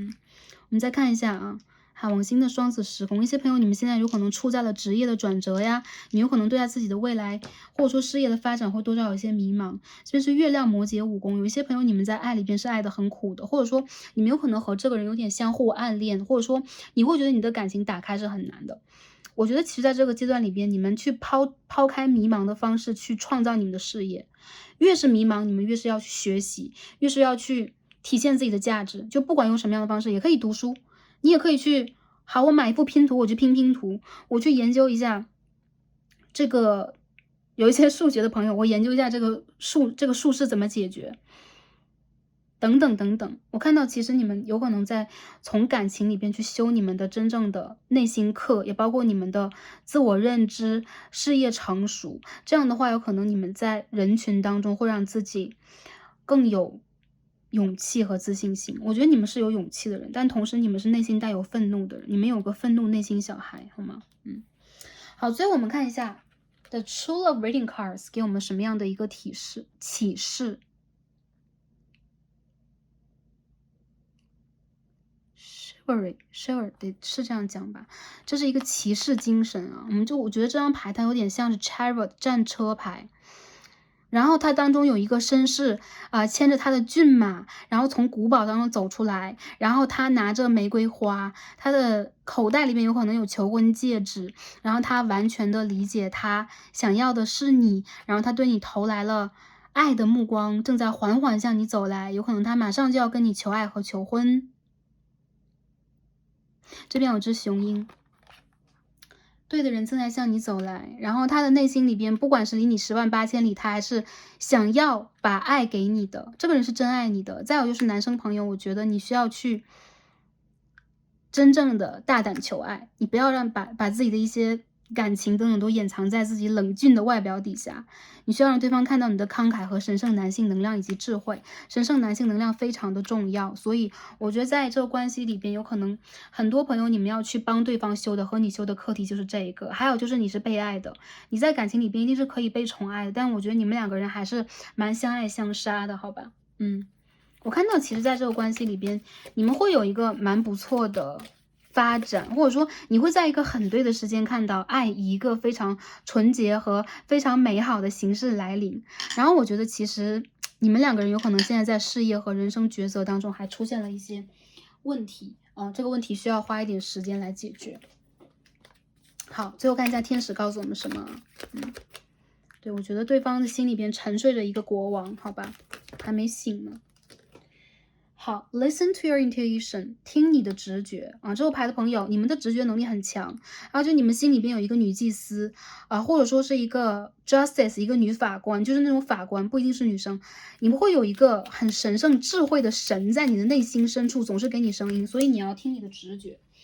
对，你的直觉告诉你要做什么。怎么又掉出来这个牌呀 ？Forgiveness。如果这是你的前任，如果你原谅不了你的前任，如果这个人让你觉得我无论如何都原谅不了他，天使告诉你再试一次，你要去原谅他，因为这是你们业力的环节给你带来的一种影响。有可能并不是他这一世做的多过分的事情，但是你的灵魂在上一世就原谅不了他，所以才会出现这样的一个结果。然后这个人他并不是真心伤害你，他是真心要爱你的一个人。男生女生都是。我们再抽一张，因为前面我们抽了3张，我们再抽一张。好，最后一张是什么？Compromise。包容和慈悲啊，我们要有一颗包容心、慈悲心来调整我们自己。还有就是你要去调整自己的内心状态等等，这个课题其实在考验你的内心的。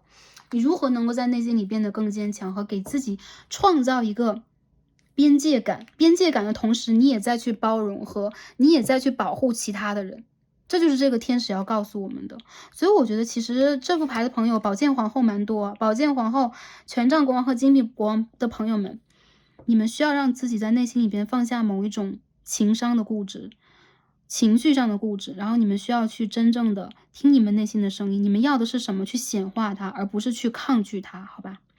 ？OK，那我们今天就读到这儿了，很感恩跟第三副组牌朋友今天的连接，也感谢大家的能量，让 Starcy 的学习了，而且也看到了很与众不同的一些感情模式，然后希望大家在生活里边，首先照顾好自己，再者就是多学会去放松，而不是太紧绷，然后再者就是我看到你们的感情关系是有很美好的机会，很好的机会的。然后有可能大家在未来一段时间先去调整一下我们自己，再去把握。OK，那祝福大家，也祝福大家一直是开心、平安和幸福的。很感恩跟大家今天的连接，让我们下一期再见吧，拜拜。